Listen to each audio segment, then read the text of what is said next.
apparently at some point today anyway. And then she said, "Not that side." Yeah. That's what they all say. Really. After the fact. Crazy times. Hi, and welcome to another episode from the Cortex group. Tonight is episode 10, 10 it is. Rise of an Empire. Before we get into that, how's everyone's week been? Oh, you know. Yeah, it's been great. Living the dream. Surfboards and, Yeah. and house parties, Non-stop. barbecues on the beach. No.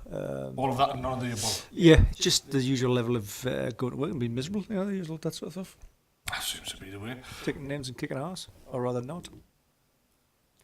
See, this is what it's like during the week, honestly. It's just like, hello? I'm here. The person that I'm supposed to be bouncing off doesn't actually talk. What are you doing? I'm just checking to make sure we're alright. Why are you doing that? That's what this is. I know, but then I'm like the backstop. the back, yeah. And what you're probably doing, Stop back. probably what you're doing is you're looking at going, one of those guys not really talking, he's not doing much. I wonder if that's you. Oh, it's okay. What were you saying? What was the question? See, this is the point. This is the problem. What's the problem? I can't work under these conditions. What conditions? There are conditions? We have conditions? In terms of contract. Yeah. I didn't say anything. Oh, even worse. That means you're undocumented. It's alright, I don't care. Send you back up on the other side of the wall. You're off to Scotland. To our Scottish viewers, Yeah. Good day. enjoy Talbot. Is there nothing wrong with Talbot? You know you will. Yeah. Well, we've had a week of Battlefield 5. Battlefield 5 is not as relaxing as Battlefield 4 by any means. No. It's not. Oh my god. Although I must admit, I think I'm getting better at it. But that's No good, shadow of a doubt. because I couldn't get any worse at it. So there's, that's positive. The only way is up. I noticed that I actually took a little sort of leaf from your book. So when I watched you swim out on a particular map, No one expects you to do that. they don't expect, it was like the Inquisition. No one expects the Spanish Inquisition. No one expects you to go swimming in Battlefield 5. And so I did the same thing, and I came up behind people and started stabbing them. And actually had a whale of a time before they realised who I was. That I wasn't one of them. Literally standing beside them like, yeah, right. So that is a new way to get around. You know the map where you've got the bridge? Mm-hmm. And without Nevin, literally, as usual, lost completely, trying to swim out to the ships.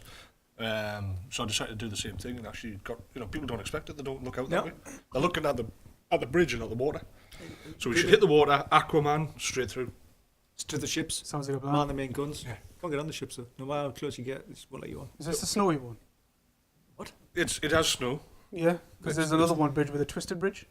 This is okay. This is the one with the snow, with the bridge in the snow. Yeah. Yeah.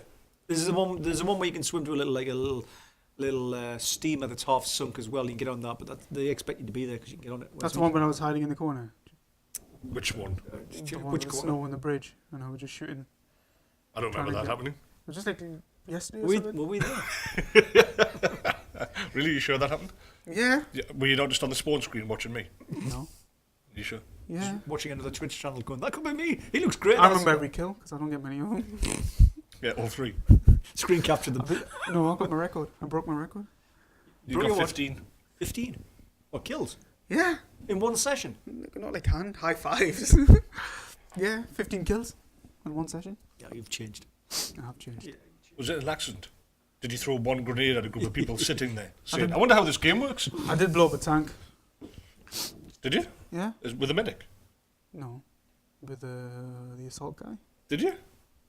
Blew up a tank. This isn't the same game these people playing with you, is it? You playing with other people now, are you? What's going on? I did play with somebody else once. And now you've got kids. Oh, yeah. No. You don't? I have got... No. He's in denial. That's the first. Talbot loves the position D, apparently. What does that mean? Well, you can ask him. I'm not getting involved in that conversation. that's... What's a position D? What the hell does that mean? He's found his way through the moderator by the looks of it. Right. What's position D? What's position D? Position D on the map? Like point D? Like the... Yeah, Delta. Oh, when you say that then? Well, so you can see he was typing, right? Yeah. It's only come through now. He's going to call it Doug.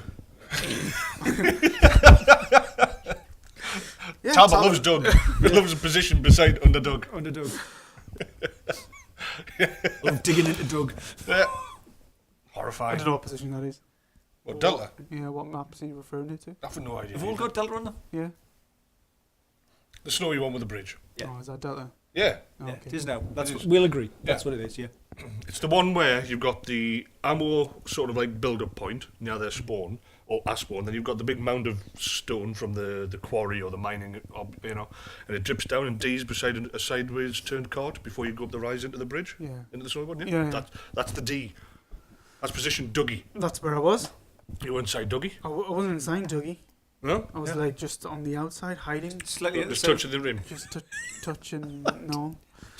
On the edge. Just right on the tip. Just around the edge. You're just touching the end of Doug's And I tip. was just on all fours. I was on all fours and with my gun out. Shooting from a distance. Were you spraying your bullets I was. all over Dougie's? I was totally taking care of that. I was all over that. Right, that's ruined it now.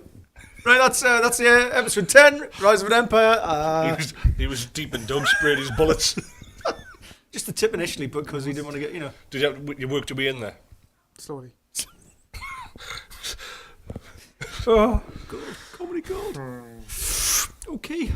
Right. Now I've got Joyic. Well, that's Rise of an Empire. Rise of something, anyway. Rise of disappointment. Rise of Talbot. Yeah. Rise. Remember, that's how you got to say it. Yeah. Rise. Rise. No, not like that. The way he said it. What, like this? Rise? Really? No, rise. I can't say that. You've got to say it like a Sith Lord. Yeah. Well, Anyways. so we've got more of that to come on Tuesday, unfortunately. Yeah.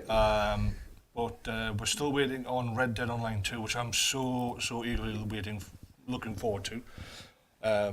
You've been playing the single player game? I know you have. Yeah, well, I would. Yeah. No, like I said, we're on multiplayer. Played online with other people. Do you know what we're talking about again? We're talking about Red Dead now. Oh, yeah? Yeah, we'll move subjects. yeah. Oh, okay. The whole bit of can't wait till Red Dead Redemption. I didn't hear that bit. It's like a satellite delay, really, isn't it? It's like... There's lag. You can just see there's lag on one side of the screen. It's just like... It's like, just totally lagged on that side. Just Just confused looks on our faces. Yeah, so Red Dead 2 online. We're hoping this week coming it's going to actually rise and come online, and that would be fantastic. So I found my first, in the single player anyway, found my first epic or legendary. It's the cat with the monkey tail. shh. He's reliving Doug. I was going to say... Be quiet. It'll soon be in. Don't let them know I'm here. So there's legendary creatures that you can hunt, but God knows what's going to be going. Yeah. So you've got like legendary bulls and bears. Probably not a bull. Coyotes. So I found a bear. A legendary Yeah. coyote. So I suppose like it's in the Wild West. The story of the 2,000-ton bear. That, blah blah blah. So I found the bear because you've got no choice, and it ate me. Oh, that's So that didn't work out as planned. slightly disappointing. So I haven't played any of it. Well, and then I found the coyote. Yeah. Shot that in the face. Good. I now have a coyote hat. Is it important for us to play them? Single player, absolutely. Well, no, not really. It's not because there is no correlation that I'm aware of between that and the online version of it. I'm just playing So for do you the level? ethos. Is it levels? In the online, they've never done it before, but they said that they're basing it on GTA 5. I guess Sure. you get used to the moving them. Yeah, well, that's what they said is basically play the game, then you get into the game, you know the map, you know locations, you know what's going on, and all that sort of stuff. So when the online happens, you're already aware of your location, how to use a train, how to rob one, how to skin animals, go hunting, and all that sort of stuff. So in your spare time, it is, I think it's put forward is to do your best, play the game, and get immersed in it. So I've been doing that today, and I have to say, it's a fantastic game. It really is a fantastic game. So hopefully, if they even get half of it right, it's going to be something that we're going to really enjoy broadcasting, because we're just going to get in there. It's going to be a gang. I've already bought a hat. He's got a hat. Got a I've hat. got chaps. It's good to know. What have you got? Got a whip. Again, good to know. None of that's applicable to Red Dead. It's just a confession to everyone amongst friends. It's okay, you've got a whip. If you'd went with lasso, morning. Did the tail get him? Yeah. If you don't have a lasso, then that would be great. But Whip. multiple weapons, inlays. There's women of ill repute, fires, cans of beans, you name it. Have I found out if you can get a bonus amount? No, there's not that I'm aware of. There's really no information released on the beta, because that's what they're saying is they're not going to release it as a full side of things. They just want to do it as a beta because they've never done it before and they've realised that they ruined GTA 5 online for nearly a year. So they're going to release it. All you need is a copy of the game, so we're going to get access to it. And the Cortex gang, not the group, the gang. And You actually got a hat? Yeah. What do you mean? Of course. Have you got anything? Are you actually dressing up for this stuff? Absolutely. We had that Do I meeting. need to get a hat? You were at the meeting. I wasn't at the meeting. You were. Well, someone looked like you was at the meeting. Well, you obviously got another dude that looks like me. You're in the minutes. We said that to you. I'm going in minutes. The minutes. So I'm going as a Mexican. You're going as a Mexican. Yep. So I've got the sombrero and I've got the blanket. I have based myself on Clint Eastwood, so I will be on camera as I will be in real life. Man with no in name. game. No, yeah. Were you gonna? Okay. You going as the ugly? I'm going as a what? The ugly? The ugly. Yeah. Because he's the good. Oh, you're the good. I'll have to be the bad. Oh, okay, I'm the good. He's the bad. What, have I got to be ugly? That's the way it works. That's how it works. It's not the good, the bad, and the he was all right. Good, the bad, and the Talbot. Yeah. Yeah, I'm happy with that one. Ugly Talbot. Ugly Talbot. You got to dress up though. I don't know what dress. We're at the meeting. You were You at the don't know meeting. what to dress up as. We I don't know. discussed What this. shall I get? A cowboy? You brought a Just whip. a full cowboy. Well, I buy a cowboy. to be fair, depends if you go for full frontal Yeah. on the camera. When we set up. So, good news, yeah, we've got some hardware upgrades coming. So Oh, good. we've got a capture card for Talbot. Talbot will soon have his own half of screen. Wow. So make sure that you've got a So hold- full-size TV ready for when Cortex broadcasts, because it's going to be split screen action. 60-inch. One of those ones. Exactly, just projector size. Yeah. You know, Check the size. What? I said imagine that. Somebody's got like a 100-inch wall. We're just there, bosh, dressed up as cowboys. Sounds good. I'm literally going to go full. Yeah, I might even get some stirrups, not stirrups. What are they called? Stirrups. I don't know. The things that Spurs. you stab horses Spurs. with. Knives. Yes, We can't stand with knives. spurs. So that as I walk in and say cling, cling, cling. Might even go for a pistol. Pistole. Since I you're Mexican. probably won't go that far. Since you're Mexican. Pistole. Hey. I want to be Mexican too. If you're Mexican, then I'm going to have to go. Playing someone to a stereotype there. Are you a Mexican or a Mexicant?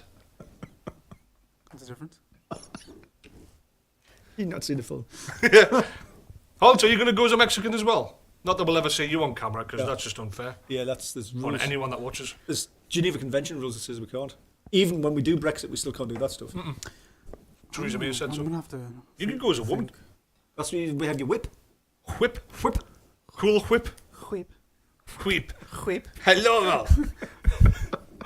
How long it's going to be long? How long we'll be into it before we lose the accents? Yeah, I'll give it about 5 minutes. So we are going to move on this little camp, and we're going to do this.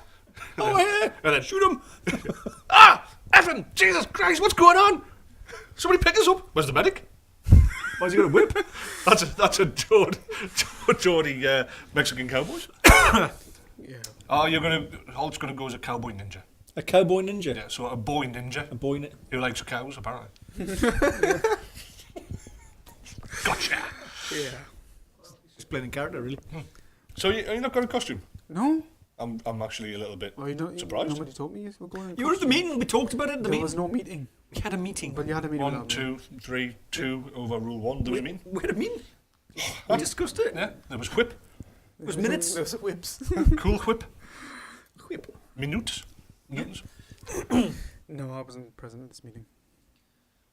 Someone looked a lot like you, was there? Absolutely. In a mangini. You know. Are you gonna get dressed up then? Well, after now, won't I? Well, yeah. Pretty much. Depends how long it takes to get the hardware set up, of I want course. to get. So I need the hat.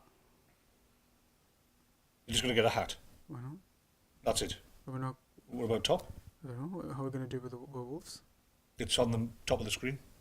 You know got that tattoo there? Have you? Yeah, of course. Where? I'll go and show you, not on camera. That's for the ladies. Ooh, that's Welcome to the group. What? You're not alone. Welcome to my pack. Yeah. Get a shirt. A shirt. Shirt. Like that. Remember the Three Amigos? Yeah. Where the little guy turned up and his was pink. Get a shirt. Look at the Three Amigos.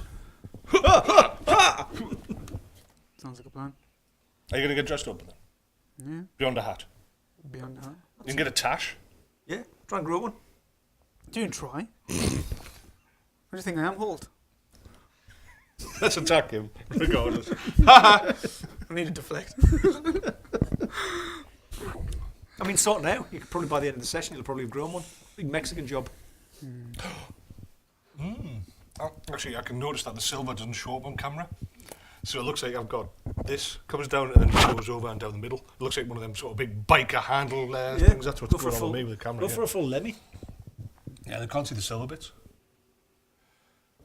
Christ, look at the state of me. I look like a walrus. A Gollum walrus. Nice. Anyway, get yourself a hat and a blanket if you want to be Mexican. Well, that's what I... That's what pistol is. Yeah, and a lawnmower. Yeah, you leave that. Why? They all have lawnmowers. It's Red Dead, man. Okay. I don't actually think there's any Mexicans in this one. So far, anyway. What? Yeah, no, it's weird. The first one, you couldn't move without getting attacked by the Mexican army and people in sombreros. People literally sitting, with the whole blanket thing, just a hat. No. I haven't seen a single one yet. When does it kick off anyways? When's... Hopefully there's sometime this week, because they keep on saying November, end of November. They still haven't put out a date, so we're hoping that it will suddenly go live this week. And make sure you've got your hat. I've got my hat already. Yeah. If anybody wants to send us any pictures, of course, put them up on Twitter, direct them at us, let us see your hats, and follow the group, obviously. We've lost him again. I know. I'm looking for, see what I could get. What now? On the entire internet. Yeah. Can I get a hat on the internet? Oh. Are you on Amazon? Yeah? You got Amazon Prime? Yeah. Next day delivery? Yeah? Yeah. Yeah? What? So he's went and actually got a picture of the person I just said I was going to be?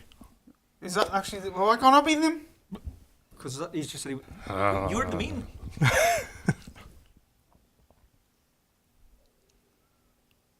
I'm going to have to, one thing I hadn't thought of, the plastic cigar. Just get the real one. Should I come in like that? Yes, that's you. He's not going to show you Connor. anything, is he? No. No, I don't like There's a blow-up donkey. A bloke donkey. a blow-up donkey. A blow-up donkey. Yeah. You're Oh, that could be you, yeah? not going to share it. In your burro. Huh? You're not going to share it with the audience. That's just a reflective screen. It is, yeah. Can you see it? No, because those cameras aren't on. I don't know. No, not yet. Oh, I can't reach over there. No reach around for you guys, sorry. Yeah. Are we ready? Let's do I this. think so. Just get yourself an awesome Oh, hat. I've got it. I'm going to get one of these. Anyways, this week's episode 10 is going to be Very Talbot short. scrolling through Amazon to see whether they've got any Let stuff. him. Perfect. Very un-Mexican, but I like it. I like it a lot.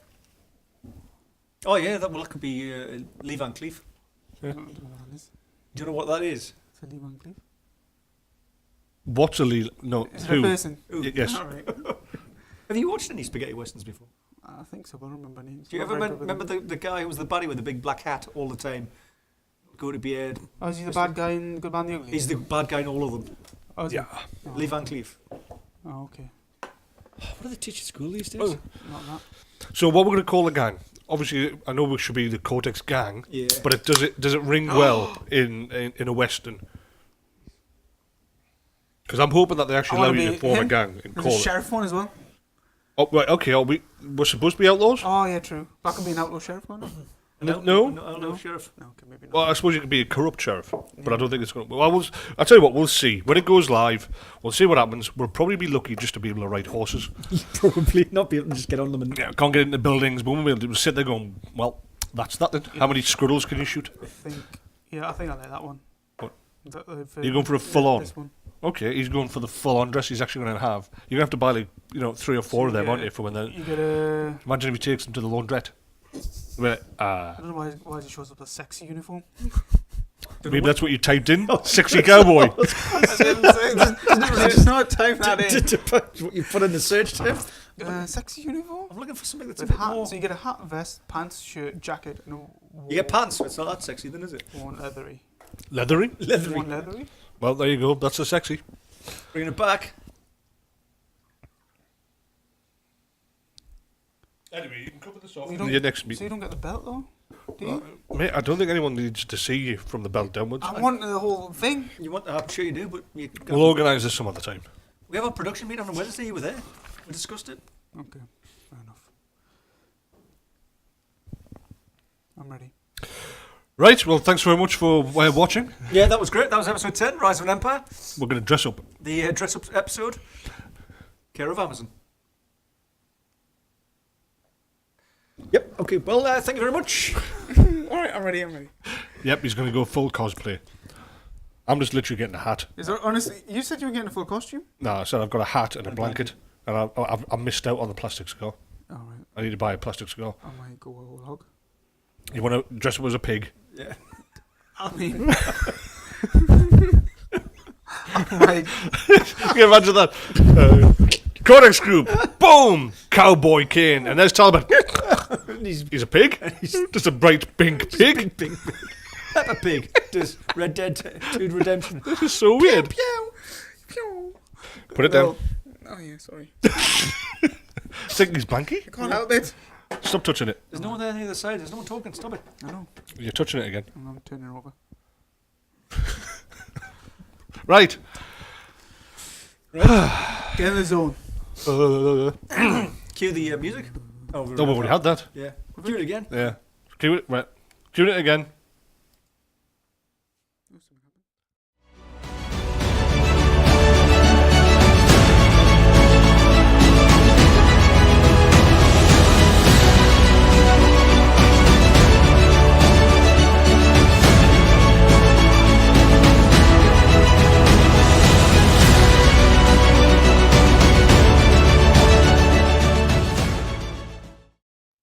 And so we're back. Cued the music.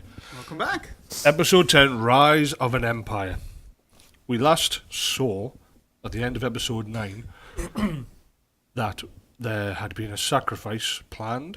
During the sacrifice, instead of Alvar, the old champion of the Unberogen tribe, the sacrifice turned out to be Erstat, as Caradak threw his spear through the Samnathai's chest before running forward and beheading him and throwing his head into a fire. The fire immediately went out, and that was as far as Caradak was concerned. You fell to your knees. Caradak fell to his knees in front of the Soviet, who immediately, hands in the air, proclaimed the sacrifice to be planned and the will of the gods, and therefore the Unberogen tribe started to rejoice. And everyone headed back to the Great Hall, where they were rejoicing how important the Unberogans are to Tal and to his son Ulrich, and how the Semnathai had had listened to the gods' will and had sanctioned the death of a Sakonik. Meanwhile, a little bit I think blown away by the situation, because the Semnathai was unaware of what Caradak was about to do. You both went to Arvid, Yeah. and that's where you then laid your head down for the night. Ulmakor, on one side, seemingly shocked into inaction, really. The only real sort of fallout from the murder, or the sanctioning, because was it a sanctioning? Well, did the gods say to the Semnathai that it's that Zakonik is the only way to be able to appease Ulrich's anger, and that it had to be the Unberogen? Only Ulmakor can say. But he went, you rested. However, Ulmakor was awoken by the groans of pain.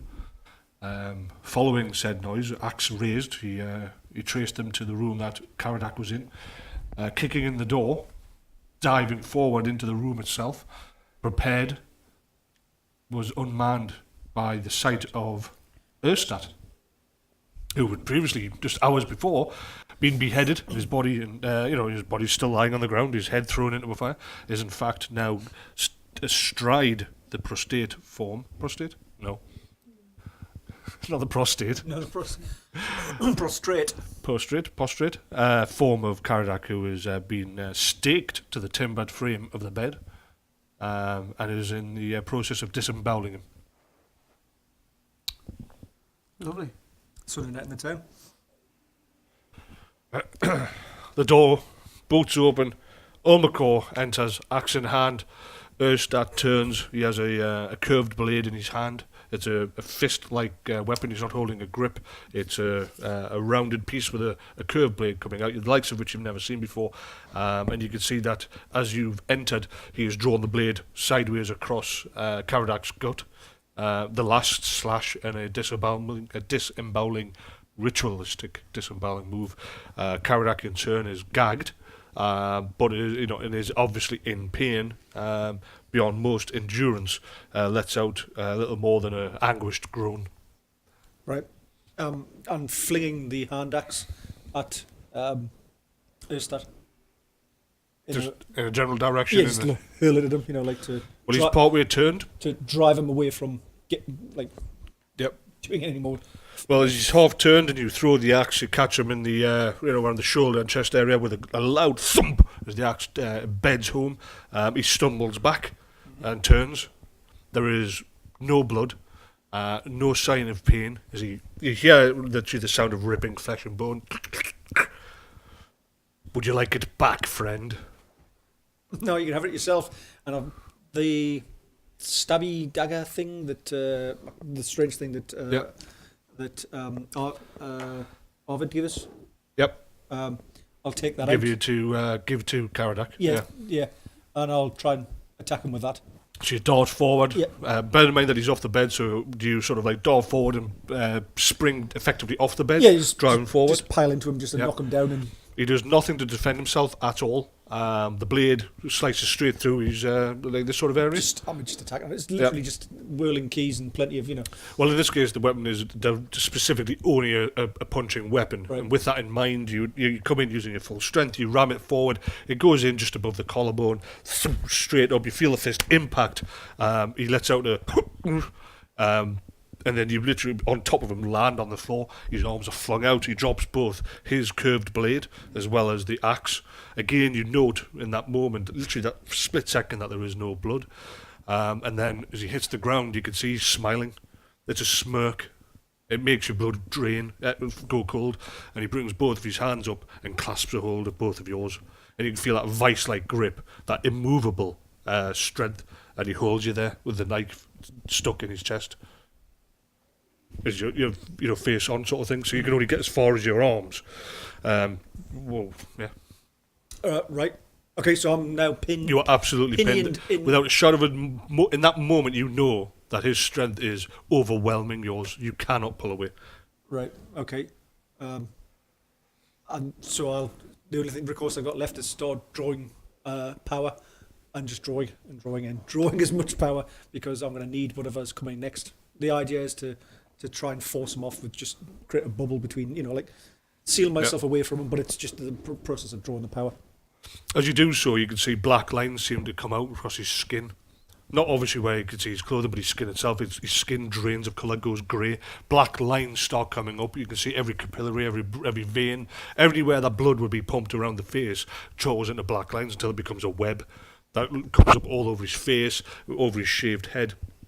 But then the lines seemingly open up like a dry riverbed. They crack, and then a wind erupts between you.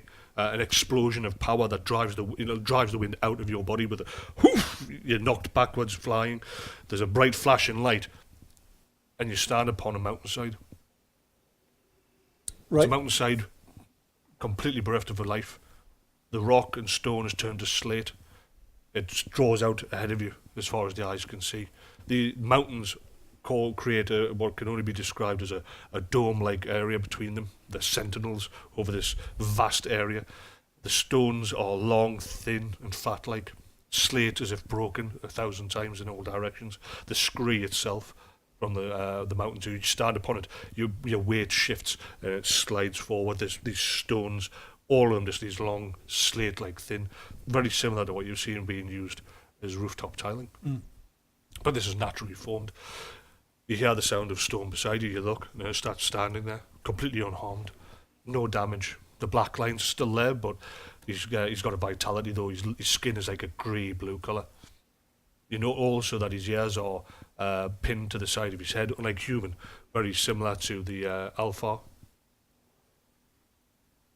So I take it I'm not me attempting to draw powers. Will that all been interrupted, or is it still ongoing? It's as if you've never done it. You can feel no power within you. That's what you normally don't carry. Right. It's as if that entire episode, everything drawn, didn't actually happen. Right. You don't feel like the power's been used, and it's been taken from you. It's as if you didn't do it. And he's standing there beside you, and there's a calmness about him. He doesn't seem threatened. He's got no weapons. You look down, your axe is missing. You have no injuries. You aren't obviously being held. And you look down. He turns just for a moment. Look. Don't look away. And he turns his gaze back to the centre of this mountain range. Like I say, these mountains are vast. Any point And of reference? they almost like touch the sky, but they're all around you. This area, you can see that it's a big swathe of mountainous area that moves off from whatever direction. There is no moon. There's no way to tell. No stars that you can see. But if, from your vantage point, they go right to left. And this is a vast mountain range. And this area is beyond that initial tip. If you were to if you walked backwards into a valley behind, perhaps, then you would see a mountain range. Once you've reached this point, this is the depth of it. You're in an area which has been naturally formed, or unnaturally, whatever. You can't tell the difference at this stage. You've never seen the likes of this place, this uniform grey. But there is snow upon the mountain peaks. You can feel the cold in the air. It's crisp. The air's thin, but you become adjusted to it. Even as you stand there, you're becoming capable of breathing. But it is that sort of, that cold air of being really high up. But again, this is while you're staring at him. This is all this information that's just passing through your brain, everything that you've just seen, everything that you've noted as you've turned around. But you note again that, as he said, don't look away. He turns his gaze back to the centre of the mountain range. This valley, this dip that you're on the edge of. Right. What manner of being are you, Erstat? Where is this? What's happening? Look. Look to see what he's pointing at. You look down into the valley, and something. Well, what you see is a clear casket, a coffin, a cell, something of clear crystal, something that is so perfect, and within it, you can see the form of a woman in a white shift of clothing. She seems to be suspended within it, though you can see an imperceptible movement of her eyes as she turns to look at you. She is perfect beauty.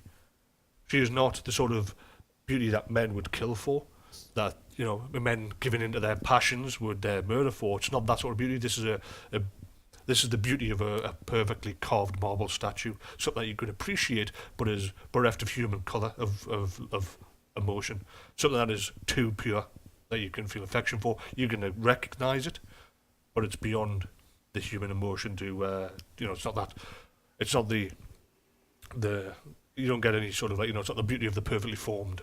This is just almost a sculpture, appreciation of something that's not real. But she's looking at you. She has eyes. She is moving. This is down in the valley. Yes. So this person's huge, or no? You're looking. You can see her from this distance. right, okay. And she's in this glass cabinet, this box, this coffin, and you can see hooded, robed men, men, women. You can see acolytes, perhaps. Most are somehow altered or changed. The form is given to that of like the backs are bent, the skulls are elongated. They shuffle and move forward. You can see what they're doing is that they're bringing these slates and slowly burying this casket. But they're bird-like in their movements. Some of them, their arms are starting to turn into wings. Their legs have already turned into the feet of birds. Feathers are abundant. The colours are black and purple and dark. There's no sound. There's no rushing wind at this altitude. There's nothing that you would expect or normally, you'd experience. Everything is just silent, except for the sound of the stones as you shift your weight. Erstat again is just watching silently. You look up, and you can see above you, silently though, horrifying, almost driving you to your knees, this black and purple and red, violent storm of pure of pure energy and anger and rage. It roils and broils. You can see in the flash of lightning, which is soundless, huge tentacles, teeth, maws, creatures, something of so vastness and hunger. It stares down upon the world. Its sole purpose is to destroy. But it's too vast to fully encompass. And in a moment it's gone, followed by a different image, but everything seems to be that of corruption, death, destruction. From there you can see also this huge form, a soldier, a warrior of vast proportions, huge male. You get the impression of a throne of skulls, blood in waves, tidal waves that wash upon the land, bringing death to everything that it touches. You see corruption that follows, rot. You can see disease. You can see famine. You can see these things that slither like slugs. Their bodies bloated, full of mouths of tiny little grasping teeth and tentacles, and pus seems to follow in the wake of the death that precedes it. You cast your eyes away, unable to keep staring at it for fear of your sanity breaking. And meanwhile, Erstat stands beside you. He hasn't looked up, not that you're aware, but he is still standing beside you. What are you showing me, Erstat? What is this? What is this place? Below you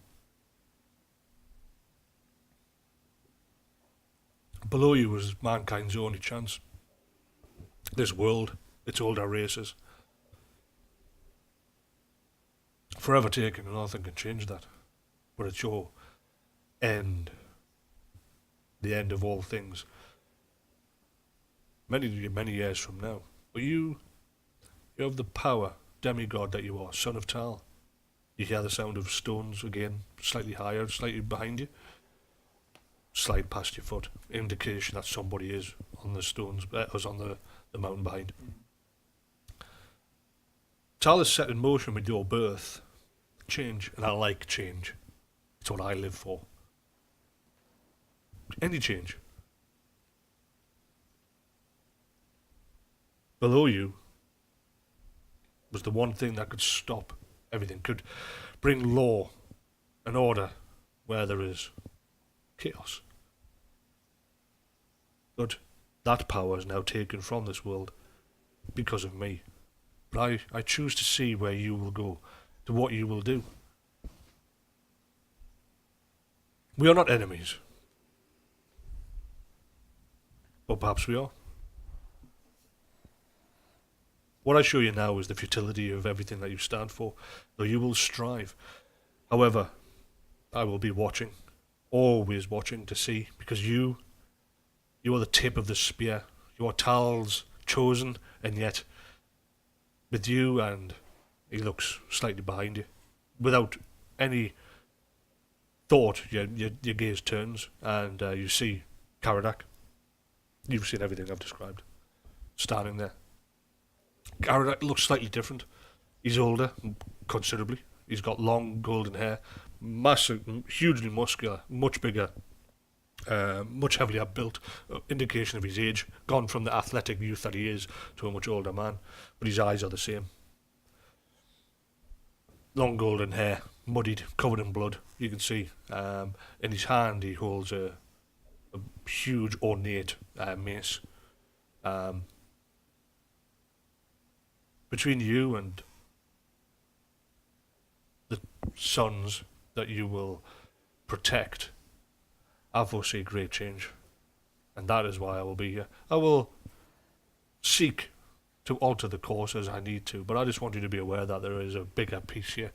Tal and Ulrich, Renald, Mamidia, all the gods that you worship, they are not all. The North have their own gods, and you will see them soon. Does this feel like a dream sequence, or does it feel like it's real? Feels very real.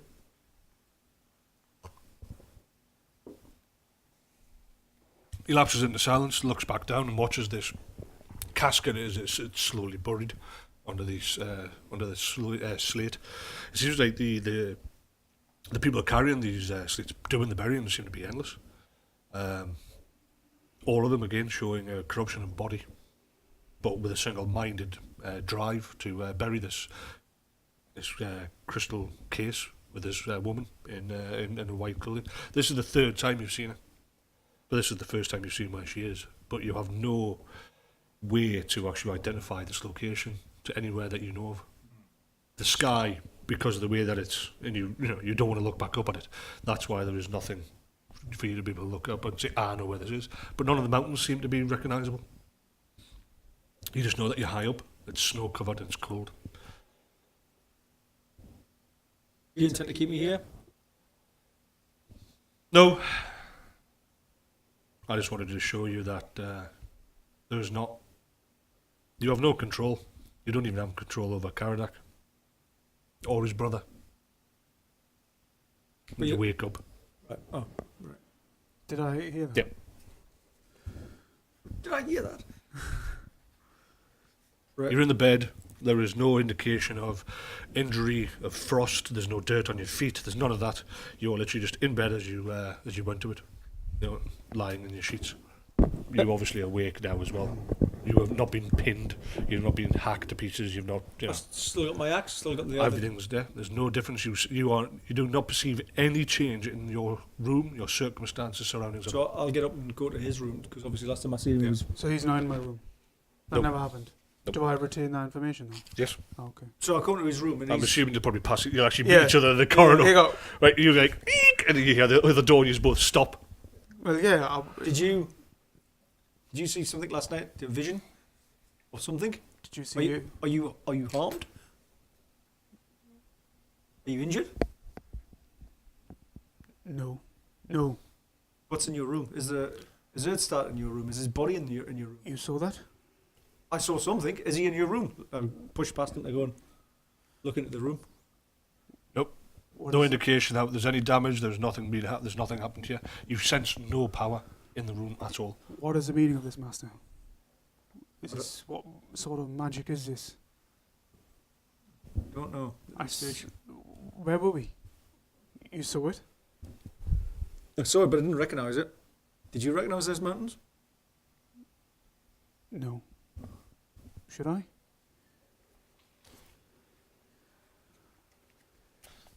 What was you?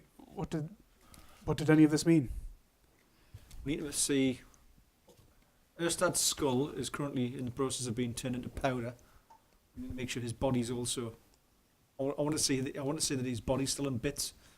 So he's still alive. I suspect not, but until I see his body, I'm not going to pass judgment on that. I say, I'm fairly awake now. Let's get back to the. Let's go and find his body at the pyre, see if it's still there, and if we can locate it, throw it on to what's left of the. Oh, well, the pyre was out, so we'll. Yep. I want that body burnt. I don't want anything coming back. I don't know what that was. It wasn't tal, but it felt something like tal.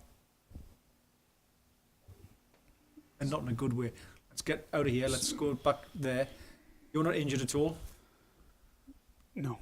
Right, grab your stuff. We better hit the road. Quick. Get ready. As quick as we can and take our leave. Oh, just an out. I'm not even going to bother talking. Well, you remember you left the skull with Arvid. Destroy. So you were in Arvid's home. So you want to check for the skull? You want to check with Arvid? All right, yeah. He didn't take it out there, and then when I said destroy it. He said, I will do it, and then he just left. All right, well, let's go down and see if Marvin. I thought he'd already done it, but yeah, well, let's go and see if he has done it in that case. Okay. You wake Arvid, sort of on his door. Show me. Unless you just kick you in which case you find him in bed. No. He comes to the door, he's got that sort of look of sleep in his eyes.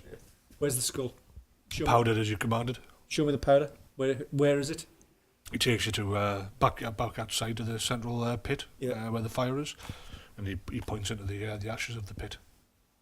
Right. And I can see fragments of skull. Yeah, it's Right. crushed. I mean, he powdered it. To be wasn't- fair, there's not. You said powdered it, Yeah. so he's literally pestled. It's, Yeah. you know. So there is you can see the ashes, but you can see also odd fragments. there is there's that look, that difference. On the body? We didn't bring the body. Didn't bring the body. Yeah, left it in the field. Left that in the field. Right, we'll take your leave, Arvid. Sorry to disturb you in the middle of the night. We'll be gone. Just Ulmakor. I mean, Samnathai. Yes, Arvid. The gift I gave you. Yeah, have I still got that on me? Yeah. It has a purpose in the hands of a warrior. Noted. Thank you. And then let's head out. He literally is like he bows in supplication. Arvid. Let's tap him on the shoulder on the way. Be well, Caradak. I don't think this will be the last time we see each other. Hopefully not. Right, I'm moving at speed. We're going to get You're there. already gone. Yep. You catch up with them. You head across through the town itself and head up to the fire. From there, you note that there is an absolute absence. There is no body. Where it fell, there is nothing. Right. And there's no one around. No, place is, the town itself is in deep sleep. There are some guards on the gates that, they do have, shifts, as it were, so they should be of a sober mentality. You look to the ground where you're tracking, like, skills. Remember, you can call upon the wild, especially at this location, you can see things as well if needs be, but whether or not you'd want to call on power. Your tracking ability, there is no footprints, there is nothing that would indicate... Now, there is a massive footprints. This place was obviously full of the town, and they all moved off. It hasn't rained. The ground is dry from the heat from such a large blaze. Where the body was, from your mind, your recollection, there is nothing there that you can track. There is no drag marks. But there's also, because of the way that the people were moving around, there's no way to say if there was fresh footprints. However, drag marks should go over the top of it. There was nothing to indicate that a body was dragged away. It's as if the body vanished. Which plays into what we saw last night. Perhaps I should ask the gods, see if they saw anything. There's no god, right? It's empty. You said it was gods? Guards. Gods. Yes. No, guards. No, obviously. Yeah, so, yeah, but I don't say, are there any gods they're across the bridge Big at the, dice. they're across Yeah. the bridge at the Reykdorf's fortifications. And they can see out. Well, not in the dark, not this far. But if anybody came in, there is a possibility if somebody did take the body and they brought it into the town, then the people potentially, if they happen to be on shift, could say, yeah, blah blah blah, brought the Zakinik's body in. There is a possible question to be asked there, but they would not be able to see this far out if something happened. If they didn't bring him into the town, if someone took him out of the town, right? Caradak, stop. Take out that dagger. This is probably of more use to you. Before we head back into town, we have to move fast. You've put me in a very precarious situation, Ingvar. I have. Caradak, you killed Zakinik. He did deserve it. What he deserves or what he doesn't deserve is not the point. Ingvar will want your hide literally peeled from your skin and stretched out somewhere. Ingvar, what is his name? Ingvar. Well, Ingvar can just get in line. Well, Ingvar, as you know, is in charge of an entire army of highly trained killers, not far away from us. We've been charged by Tal to make sure that the king and queen survive. By highly trained killers, you mean? The rest of the... what do you call them? Victoria. Victoria. God, yeah. The rest of the Victoria army.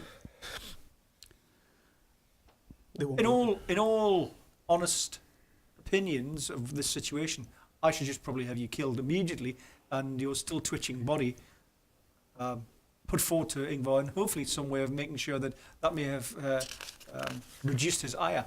However, Ingvar and Erstat are in this somehow, in that thing that we saw last night, and in this, whatever this ceremony was. We need to follow the orders of Tal, which is to get the king and queen out. Ingvar obviously does not want the king and queen to get any further than death by tonight or tomorrow. This is exactly why I think you won't have me killed. No, I'm not having you killed. It doesn't suit me at this point. I don't think it suits you ever. That remains to be seen. Pull another stunt like that without any warning, and I might just let the townsfolk rip you apart. You keep saying that. I need to be able to strategize what we're doing here. You're not helping when you go off and do things without even the semblance of letting me know. We still have our higher mission. You might not care what Tal says, but I certainly do. I did what I felt was right, Master. Next time you leave the feeling to me, and I'll help direct us to where we need to go. Now, we need to get the king and queen out of here quickly. Agreed. But what is this? Not the pencil. Yeah, it's a pencil. It's a dagger. It's the one that you saw in his hand in the dream. Present from Arvid. Going back to the dream, did Ulmakor look different? No. Just look like the way he is right now. Absolutely. I don't age. You don't. All of you, like. Are you talking about that on the side of the mountain? Yeah. Yeah. No. So he looked exactly the way he is now. Exactly the But same. obviously, I'm unaware that I looked any different because. No, no mirror. Yeah, exactly. So. That vein. No. You were aware of this ridiculously ornate hammer, but it was a war hammer in your hand. Right. So we need to get the king and queen out of here quickly. We need to get on the road, and I need to think of some delaying tactic to stop Ingvar sending a force down here to hunt us into oblivion. Okay. So As you wish. time is of the essence. We need to round everyone up and get everyone on the road. Let's And go. So we'll head towards the Town. We'll head towards the town. We will ask the guards when they move into view. Just say, did anyone move the Zachanik's body after the ceremony? Did you see anyone? Did anyone come in? No, my lord. Okay. Let's keep on moving through. By the way, just obviously, if you haven't noticed, Caradak is not wearing his usual gear. I'm not wearing the helm. What are you wearing? Don't have a shield. When you look at him, you don't see Caradak. You can see an image of Caradak standing, but the physical representation is completely different. Standing before you is a heavily built, dark-skinned, armoured dwarf. Beard and hair, shock white. Skin very dark, brown almost. Heavily armoured. But you can see the image of Caradak within him, above him. You can see that this is Caradak. But He's talking to me, but the voice is coming from a point above his head, or is it coming from this dwarf? no, you can actually see like the faint outline of Caradak within this dwarf. And the dwarf is standing there, remarkably large, big arms, massive axe, brown skin and white beard. You hadn't noticed it because you were sort of like, right, let's go, and you moved off. And then they talk to you, and then you go, and you look at them. I am actually looking at a dwarf. You're looking at a dwarf. Is there any sense of any power come off you? Is it Absolute, huge, massive amounts of power. You can feel fate literally bending its will and eyes upon this moment. So this is a physical transformation, or this is an illusion? Illusion. I'm seeing an illusion. Yep. You're seeing what everyone else is seeing. And what else is they're seeing this? They're looking down at you, and apparently a dwarf. A dwarf. Are But a dwarves? faint outline of you can see the faint outline of Right. Caradak. Are dwarves They common don't. enough in this land? Absolutely not. So they immediately draws attention. Yes, Am I aware of this? not so far. Oh, right, okay. Well, when he sees me gulping, like He said he goes, and then looks down, and he's looking at you there. I'll reach out to where his head should be, like Right. the dwarf. And what am I reaching into? So the dwarf's head. Yeah. Right, you hit them in the sternum. What are you doing, Master? Do I have a mirror on me? Is it something I carry? I don't know. Do you? Would it be something you'd I have? don't think it would be something I have. I don't think it is. I don't think that vein. Is there any windows, reflection, anything like that? Not in the night. I'm not injured, if that's what you're asking. Your appearance is not one that you would recognise, Caradak. Why? You can't be heard by the gods, as a matter of All interest. right, we're still there. Come with me. And I'll carry on walking. Follow me. You can see they're staring at you, mouths open, like. What?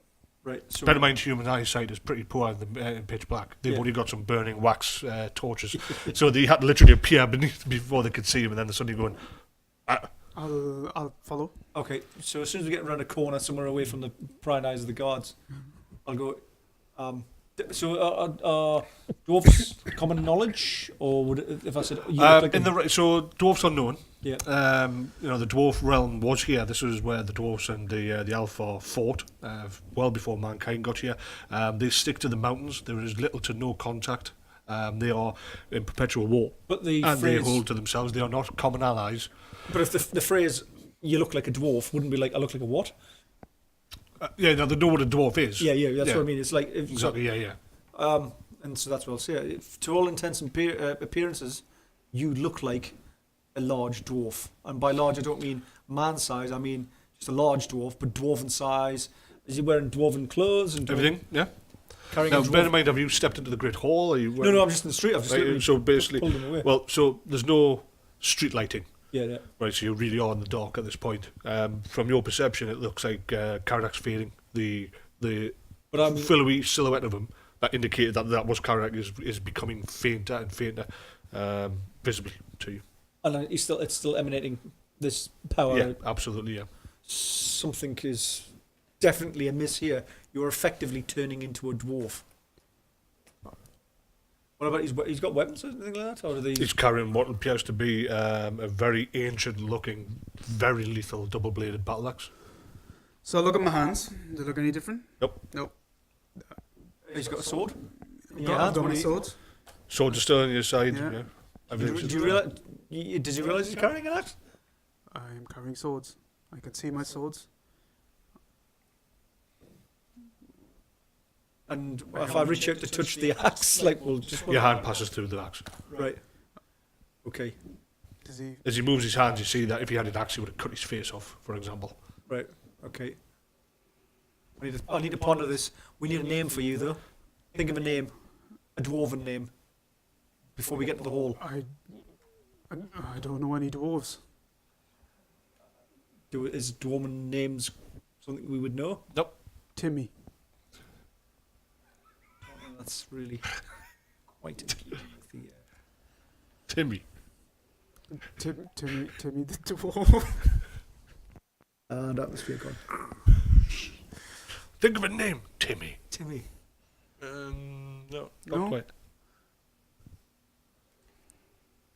Right, we must get ourselves to the hall. I need to think of a name for you to introduce you to the king. And your purpose here. No, I don't. It's too hard to explain to anyone. You need to go back outside and scout out and wait for us when we bring the. So you're saying I look, as you see me now, I am a dwarf. You need to try and find. Is there anywhere that's lit up? That would be anywhere that you could get some. The main hall is always lit up. I'm going. That's without a shadow of a doubt, but you'll have to... But you'll come to stop. I don't want you going to see the gods. There's something going on here. There's no light reflecting close by to the where the main hall is on any merchants area where you can see a bit of window. And there's no way of getting a reflection. Is what I'm basically saying. Not without creating it. I mean, I would say this is. This When you can all get down into the sounds- bay and look at the moonlight reflected across the Go water. around the back of the hall Finish and this. go through the Careful how you finish this. go through the secret tunnel into Erstat's room, and I'll meet you there. Be prepared. Erstat still may be alive. Yes. Okay. You go through that part. You're going to come up through that, I will see you there. and we'll head directly to the. So we're going to head to the main hall. Yep.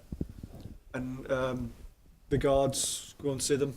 Okay, you step into the main hall. This time of night, you'd still expect somebody to be near the sorry, Sorry. Hmm.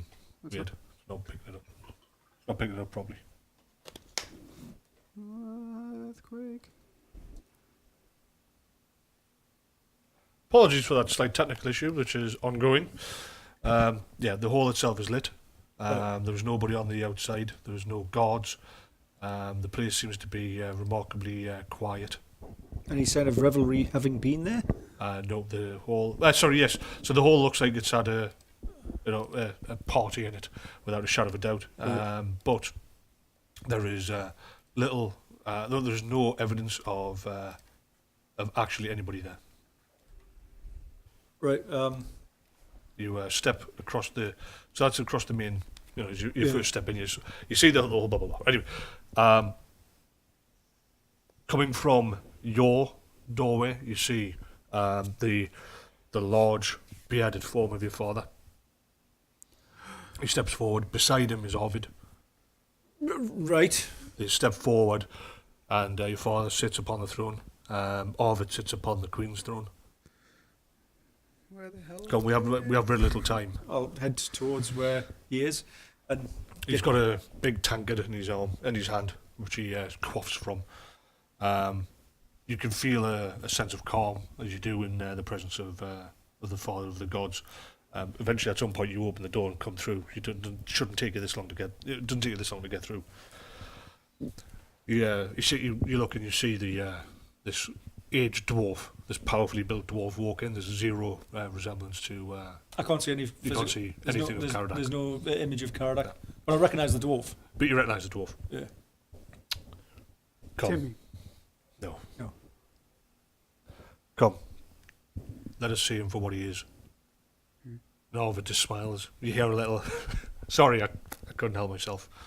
Just clicks his fingers. You see Caradak. You couldn't see anything anyway. Right. Obviously, I'm in the process of semi-gulping, like. He's played a trick upon you. I thought it time that I'd better step in.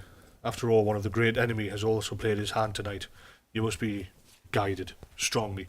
Going forward, there will be little to no chance for me to interact with you, my son. So I'll be as quick as I can before the realm catches up.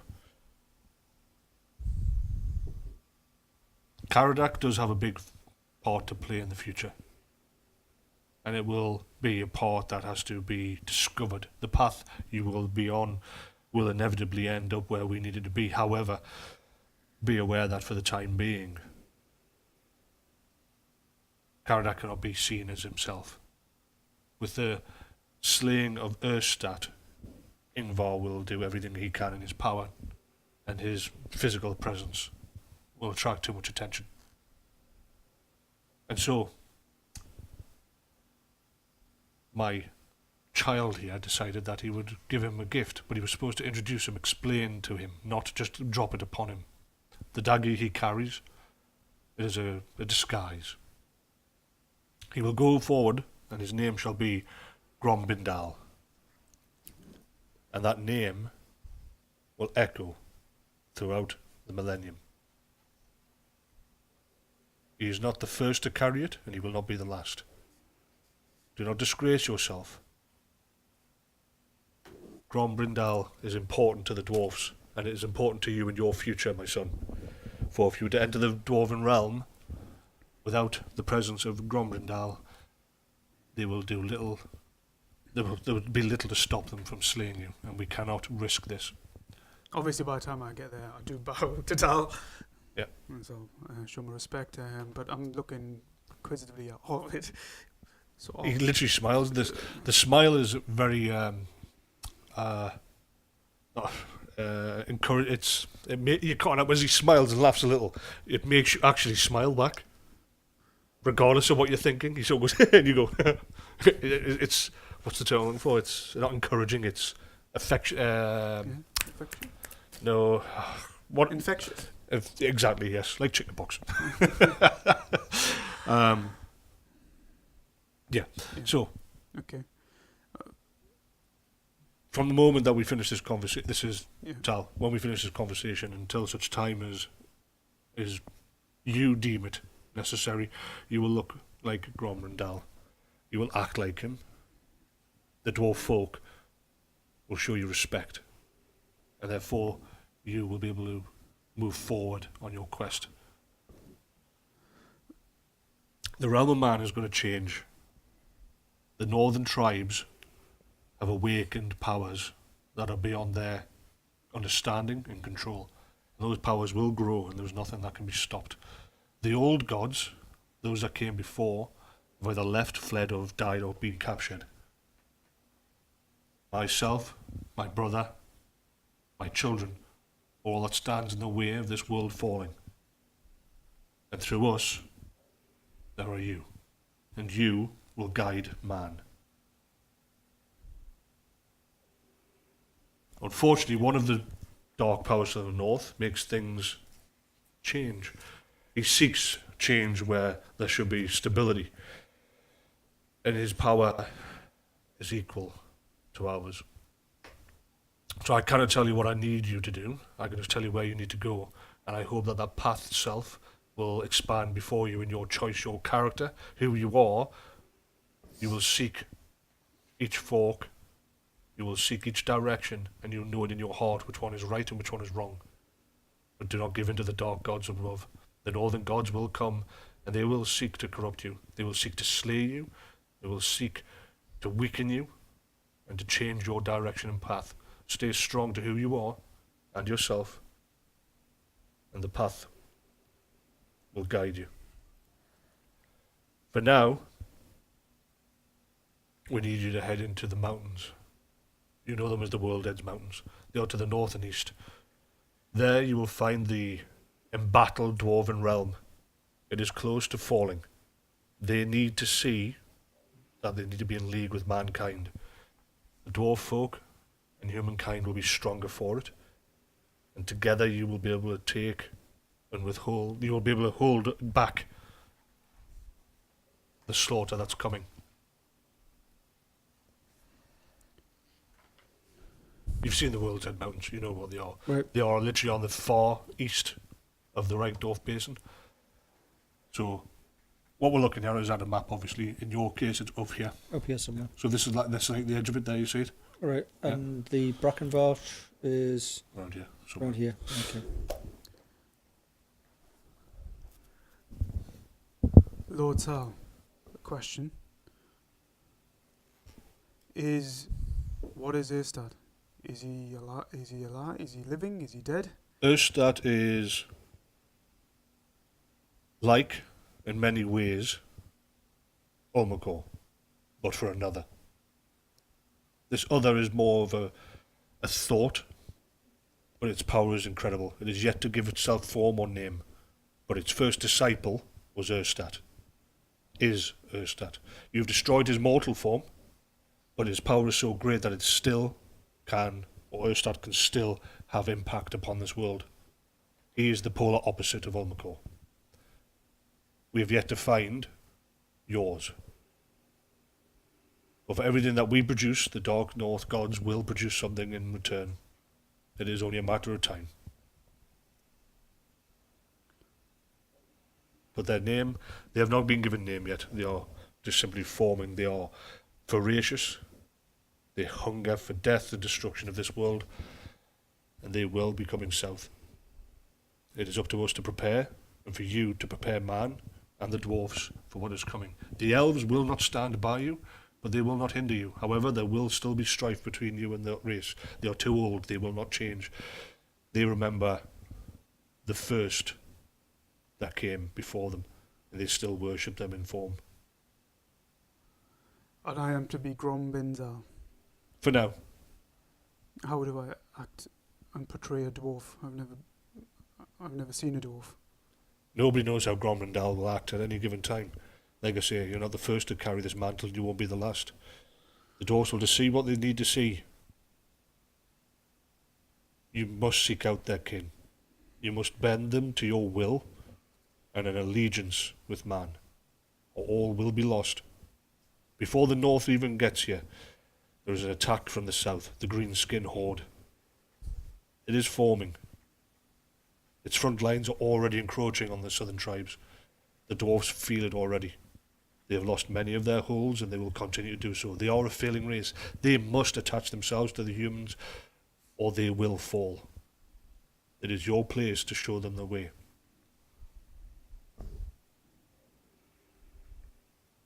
You must speak through him. They will not listen to you, and they care nothing for the Semnathai. Your mere appearance puts you as an enemy to them. However, that you will be travelling with Grombrindal, you'll be able to move forward. You must seek out something that has come from the heavens itself, and that has been outside of my control. And the king and queen, are they to a journey with us? That is mankind's issues.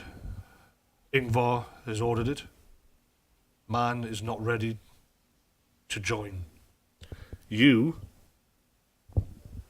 and this time is considered, some would say you have decades, But to us, that is just a blink, a simple thought. You must get them, the tribes of man, together. They must be susceptible for the time when the Unberogen king calls upon them to join forth and ride as one host, whether it be controlling the Soviet or the Zakhanik or replacing them. But if you overtly subvert or try to ruin at this point the Semnathai, Ingvar will be given the ability to stop you. Remember, he can send the Vakhtari, who are innocent. They are warriors without peer. You must keep Ingvar on side, but also turn the Zakhanik. Get the tribes of man. It is a long path, as a human would look at it. Each tribe must be visited, but first you must go to the north. You must go to the east, to the mountains. Seek out the king. Seek out the stone. The heaven stone has fallen. It must be found before the north.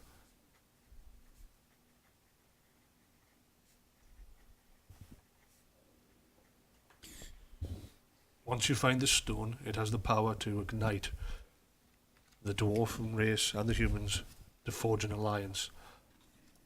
Once you have found the stone, hand it to the king. He will be given a vision and he will know what to do with it. You will then travel back into the lands of man. You must form an alliance. You must get them ready for when the king calls. As far as this journey into the Brackenwald, it is wrought with danger. But you have power. You are not alone. I suggest you work with Ingvar for now. Do not let him know that you are openly speaking to us. Do not turn away from him or make him an enemy. As you can see, from this moment onwards, Caradak will not be discovered. So we still need to head to the Brackenwald. We can't go straight to the World Edge Mountains. If you do so, then you will openly anger Ingvar, won't you? And therefore you'll become an enemy of the Seventh Eye. As it is, you can produce a burnt corpse, perhaps. Oh, I already have plans for you. Caradak. Because Caradak will no longer be visibly... He cannot be discovered. Ingvar is angry. But he is connected to the north, even though he does not know it. He does not know what power he has aligned himself to. He will in time. He is strong, but he is not as strong as Erstat was. His strength comes from the fact that the Semnathai and the Vakhtari answer to him. And if he so wishes, he can send the Vakhtari wherever he needs. When it is time, that army must be turned to your needs. So for now, make sure that you appease his anger, that the Unberogans are not swept aside. They are important. It will not take long, but get to the north as soon as you can. There is very little time. My presence here, and that of my brother here, is drawing attention from the sky, from above. So ask your questions now, because I have no knowledge of when I will be able to speak to you again. Who was the lady in the... Arekana. She is one of the elder gods.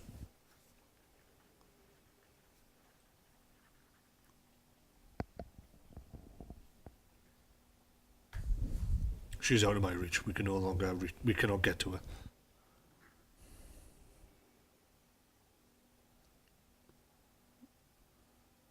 Erstat has it? No. The power that he worships does. And they're using her. If they are, I do not know to what end. Merely capturing her and holding her. Erstat said something to Master Ulmakor about sons that he would protect. And he will. What does he mean by sons? I do not know if you're prepared or ready for this knowledge. And he says I have a brother. Not yet. In essence, yes. But your past is a mystery to you and it must remain so. In time you will know all. And you will understand why you have been kept in the dark.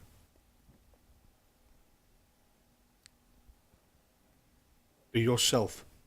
What you appear to be is not important to you. Hold to your heart. Trust each other.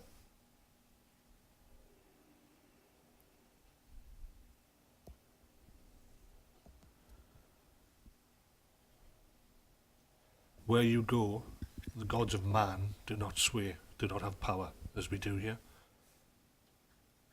I will do what I can when I'm called upon. But you must trust in your own self and that of the Victoria. Do not rely upon me. And who exactly are you, Arvid? Oh, that was Tal. Arvid hasn't said anything. He's just sitting there. No, Oh, right, so you went, okay, Arvid. Yeah, well, yeah, because I'm looking and then just look past you. Who are you? While you watch him, he flicks through loads of different visuals. He's tall, he's small, he's thin, he's large, he's dark-skinned, he's white-skinned. He's dressed in clothing from the south, that of a stallion, Tilia, of a ship, of a sailor. He's flicking daggers around, he's laughing and playing. And you realise at that moment that you stand before the god of thieves and tricksters. All right. You stand before Ronald. All right. Okay.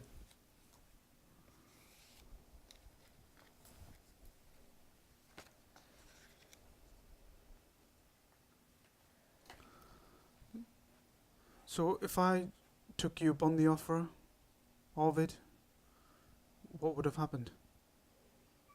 Tal, you can see, looks at him. He goes, I had to try, come on. Well, it would have changed things. I was just playing a trick on old Grumpy here. Don't worry. I wasn't going to let any harm come to him. Could have had some fun. I would have shown you mermaids. Mermaids. Mermaids. Half women, half double there. But the front half. Fun times. Enough. Got to be to see that long before you go, it's a nice looking fish.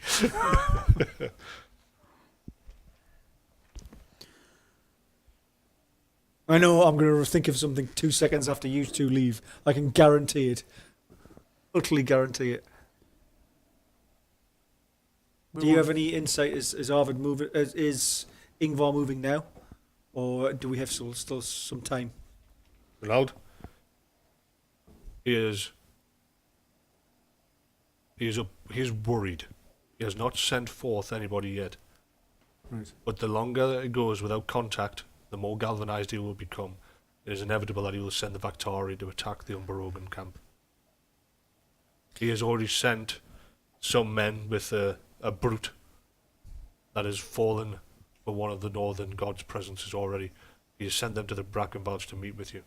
It is a large force, but you can still overwhelm them. You can win through. The brute. You've already. Buso? Buso. I care not for his name. With an axe? Yes, he carries an axe. The axe itself is connected. It is part of the corruption that has taken form. That is why he is larger and more virtuous. He is a dire enemy. Do not think that he is lesser. He is now a creature of darkness. It will become a problem for man for many, many centuries. How long do we have before the Queen delivers? It has been foretold that the Queen will deliver in the Brackenvalch. At the height of battle, Oh, at the perfect. moment of things will turn. Perfect. Just the time for someone to be dropping here. Does the Hag Mother still live? She does. Is she with us, against us, or Neither. not interested? She blocks up my power. This is your father. She blocks my power. You will not be able to call upon me, and Busso will not be able to call upon his master either. She's neutral. And in essence, yes. But she does not seek the end of all. But yet she will not turn her power or hand to helping that of law. She would prefer to be left to herself. However, what is coming will impact on her, will affect her as well. All of this you will see, my son, and for that I am sorry. But I cannot take direct hand in any of the things that are coming, otherwise the northern gods will do as well, and everything will be destroyed in the way.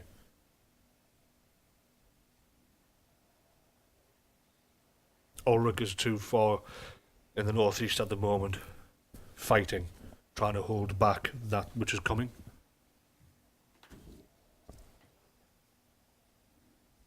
Shalia is broken and weeps constant. War is coming. You have only mere decades to prepare. Perhaps 30 years, as man sees it, but you have a lot to achieve in that time.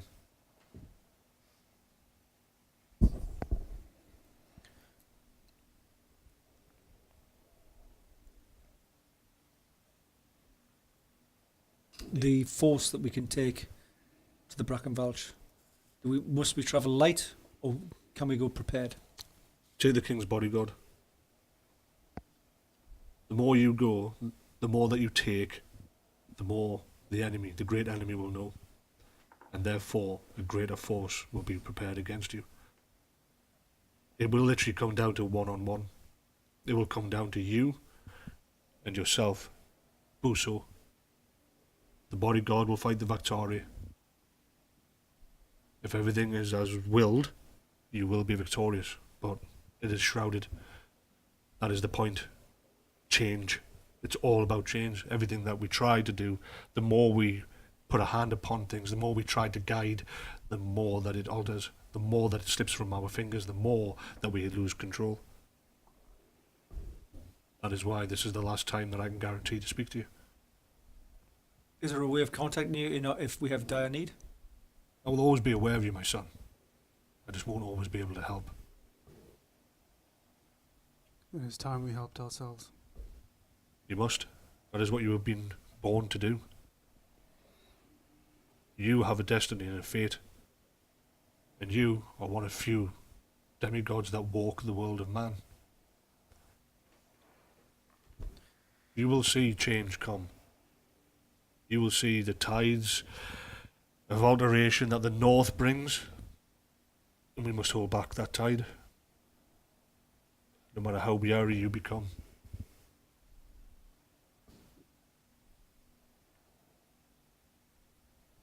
There is little time left. One more question. Anything?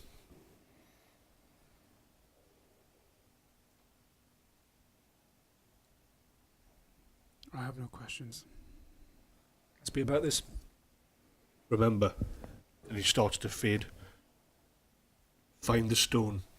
Befriend the Dwarf King.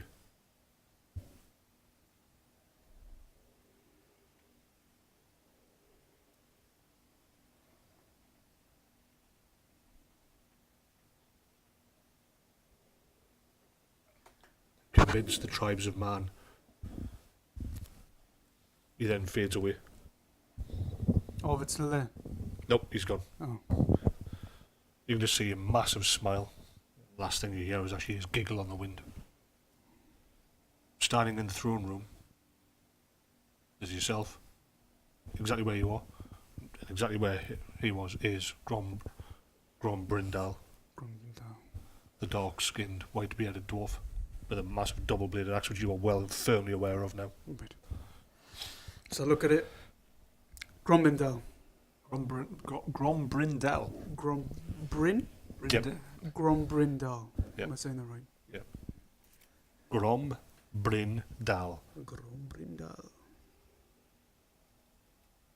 I must speak to Ingvar and allay his fears of what transpired last night. To buy us some time. We must prepare to move tomorrow to make sure we're out of this town, to draw attention away from this city, this town, and get into the Brackenwelsch. So Caradak is no more for now. Caradak is no more. Caradak died last night. So that means I'm no longer Victoria. You are Grombrindal the dwarf. You have come here to invite myself and the king to visit with your king in the mountains. at the world's edge.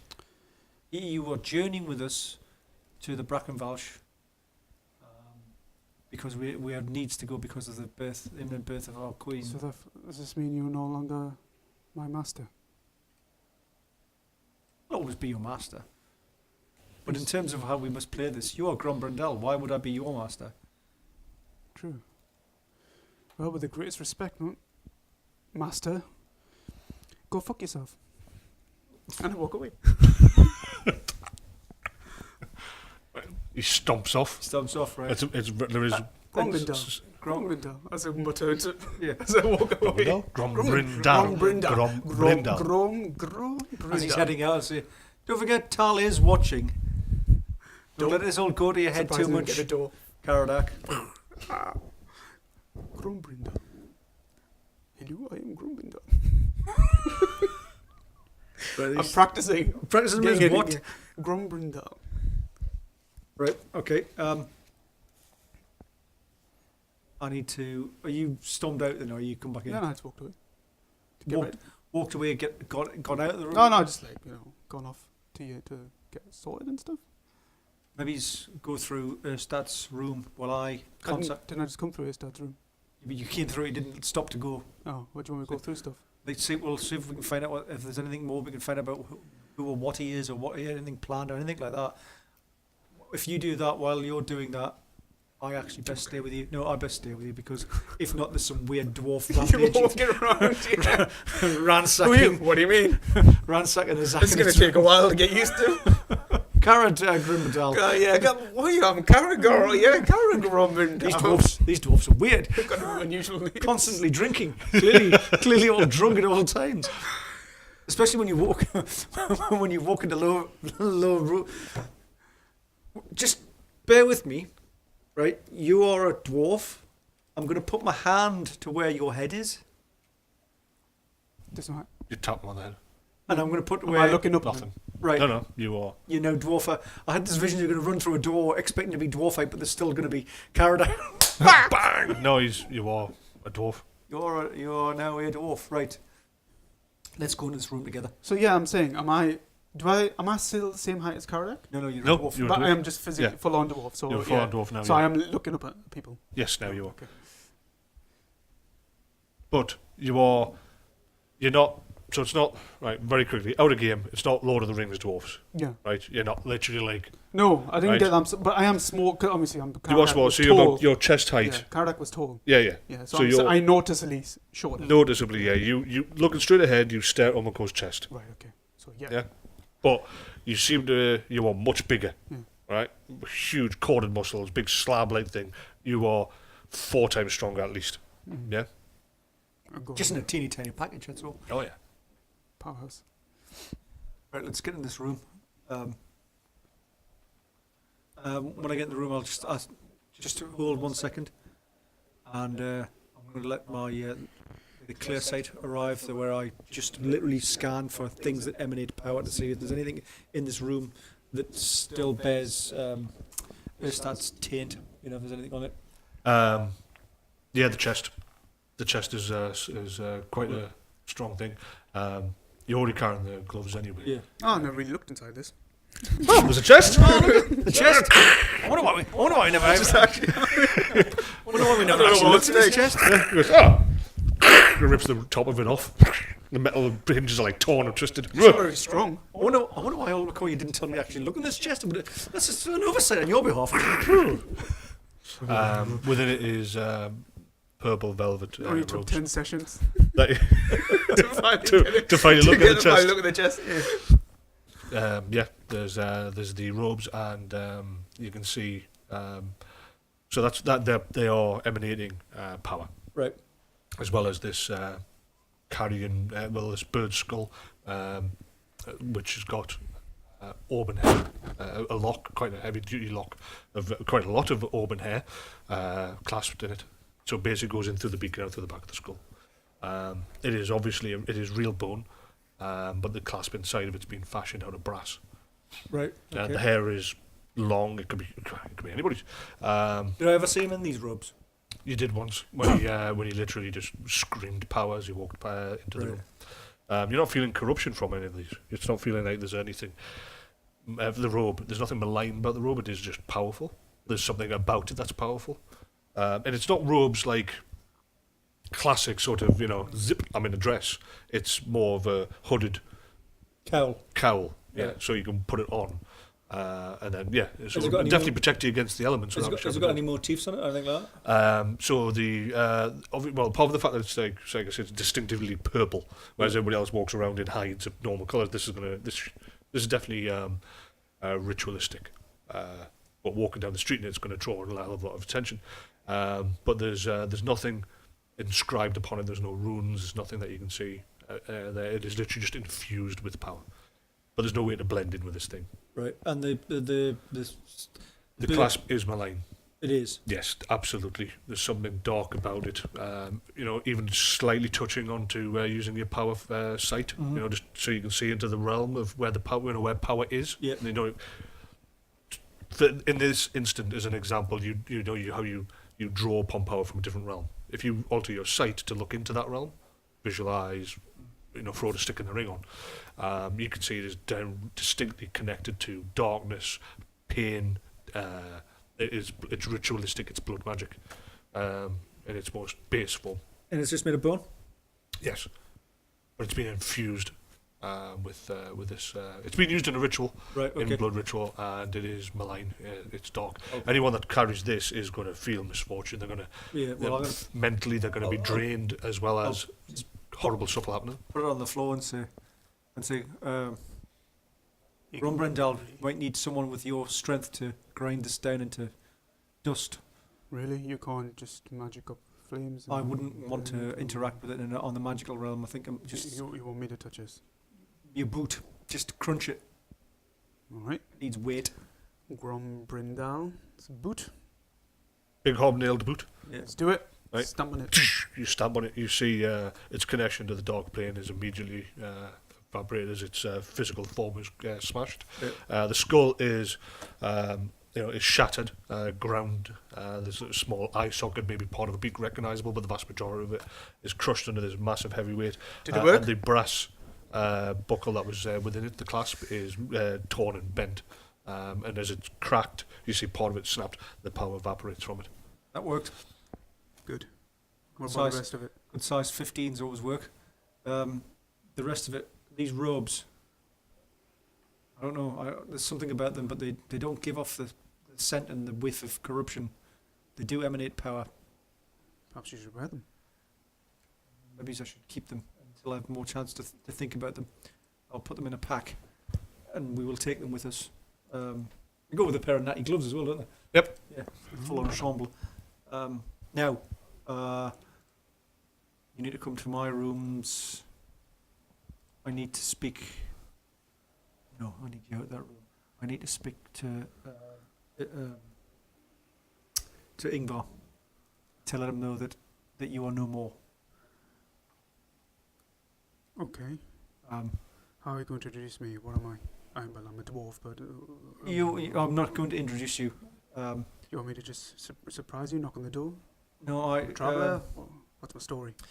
No, I just need you out of the room, and we'll introduce you. You are Grombrindal, who is bringing our king Bjorn to his king in the mountains. That's what we'll say to him. But I don't want. Wait, what's my king called? The king of the dwarves. What if you ask for a name? Think of one. I'm not good with names. Yeah. Timmy? You're not sure what that word is because it's not a name that you've ever heard before. No, it's just a grunt of it. It is. He's just saying something weird. I don't know. But makes him smile when he says it. There's no power behind it though. We'll just call him the king of the dwarfs. That's his name. King under the mountain. Let's call him that. King of the mountain. King of the mountains. Yeah. Dwarven king. But I need to speak to. Sorry. I need to speak to Ingvar now. And I don't want to see you. Okay. Where would you like me to go? I'll just hang out just outside the room. You just want me to hang around? I can't have you in the room. Maybe you should just wait here. 4 foot by 4. Maybe you just wait and no one's. They may go into. I'm just thinking they may go into Erstat's room because he's no more. Well, you're there. No, you wouldn't. They wouldn't. You'd be aware that they won't go to the other place unless you give them permission to. Right. They wouldn't go there when he's alive. Just because he's dead, that doesn't change. It's still a Semithi's chambers. That just makes it more dangerous. Yeah, exactly. There's a Soviet in here. The thing you've got to bear in mind, there's a dwarf in town. That is absolutely an all-conscious ability. You know, the king needs to be aware. The fact that he hasn't been, is probably a mix of it being at night and the fact that he's entered the town with the Semithi. Probably the only reason the guards haven't said anything. They haven't got the courage. And you walked into the town and probably last seen heading into the house, into the Great Hall. But this is a big thing. Regardless, you know, I mean, a dwarf's turned up. Right. Mankind, either... How would mankind, depending on... You don't know how the tribes deal with the dwarfs, except when the Semithi decide that there's something to be done, but there's never been a war. All you know is that they stick to the mountains and, you know, interaction hasn't exactly been nice, but there's never been a need, because you know that from a Semithi's point of view, to head into the mountains is greenskins. The mountains are holding the greenskins back. That's what you ran away from as a species. It's been passed down by, you know, as knowledge to the Semithi that the great enemy is the greenskins to the south. The dwarves are a natural selection or a sacrificial wall. You personally don't know to what extent or care if the dwarves are even suffering. But there is no open conflict or communication with the dwarf people. That said, you're intelligent enough. You could probably think outside the box and go. But if one turns up at the door, there's going to be something the king will want to know. Yep. So we need to announce this to the king. Yes, we need to go. Okay, and then while you're talking to the king, or after we finish talking with the king, I'll let Arvid. I'll let Ingvar know that Caradak is no more, and explain why he's just lost his Zakanik. Are you going to tell everybody else the Caradak's no more? The king? At this point, no. Okay. You need to. You need to get ready to just talk to the king. Okay. As But right now, Master, I need to stop calling you Master. you do need to stop calling me master. What do I call you? I Ulmakor of the Semithi. You know for a fact that the dwarves don't recognise the Semithi. The dwarves don't recognise anything. You don't know You that. don't know. You know that. You know, the odd Those time the students- Semithi's interacted with the dwarves, Yeah. it's been bloody. Right. Oh, Because the dwarves are like, yeah. don't tell us what to do. Well, we're Semithi, and we kill everything that doesn't agree with us. Oh, but dwarves, you find them very hard to kill. You will have had interactions, conflict. Dwarves are very, they seem to soak up damage. They are very tough to kill. Semithi have died in much larger numbers than any other time. And therefore there's sort of a, you know, they just seem to be very they're very resistant to the power of Semithi. Right. They are almost immune to persuasion. Right. And the odd time that it has come into where there has been conflict, it's been quite disastrous for the Semithi, to be fair. So we rely on the. The Bacteria, on the other hand, can pin cushion them. That's that, yeah. But yeah, Semithi don't do well against the dwarf kind. You do know that the dwarves, in return, are aware of this cast and personally have taken it upon themselves to any time the Semithi come near them to slaughter them. Oh. Peachy. So, I just call you Ulmakor. Of course, you can't hide the fact of what you are. No, I'm covered in big blue tattoos. So, based on what you've said, Whether you've said that to him, of course, that's different. So don't go with what I've just said as if you know. okay. You don't know any of this. Okay, I don't know. You have fought the So, dwarfs. Master of the Ulmakor. once, Master Ulmakor. and they were I can't bad. call you Master anymore. No, you can't. Just Ulmakor. It's Ulmakor. You're gonna have to Just rewind there. you have to present yourself to the king as Grombrindal, representative of the king under the mountain. And you just found me outside. Yes. Okay. I will go and seek out the king. You're in the hall. You're in the hall. We're in the hall. We'll get a servant. Okay. Call a servant and get him. You do that. I'm not used to this. Ready? Yes. Do you know what you're going to say to him? I absolutely have no idea, but we'll go with it. Because you're going to have to then, from your point of view, I think I'm going to have to try and be Somebody. kind of diplomatic, but also that I'm an equal to a king. and you've not been equal to anything in your life. Yes, this is all new stuff to me. We need to. You're going to follow us. You've come to journey with us because we're going on a mission to go to for the Queen's sake. But after that, you are here to invite us. How would I know that? I've told you.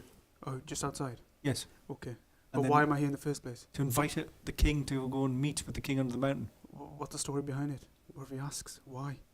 To set up an allegiance with because of the threat of greenskins that will be heading his way at some point, and to talk about potential trade and common shared values of defending against the greenskins.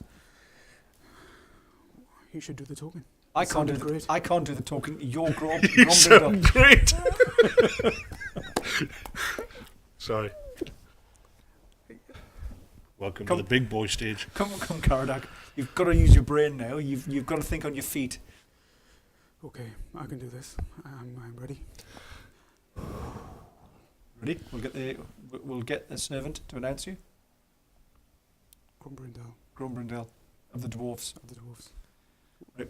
I'll Call for a servant. call for a servant. Servant comes forward, sleepy eyes, slightly puffy around the eyes, young lass, blonde, pretty in an ugly way. It's weird.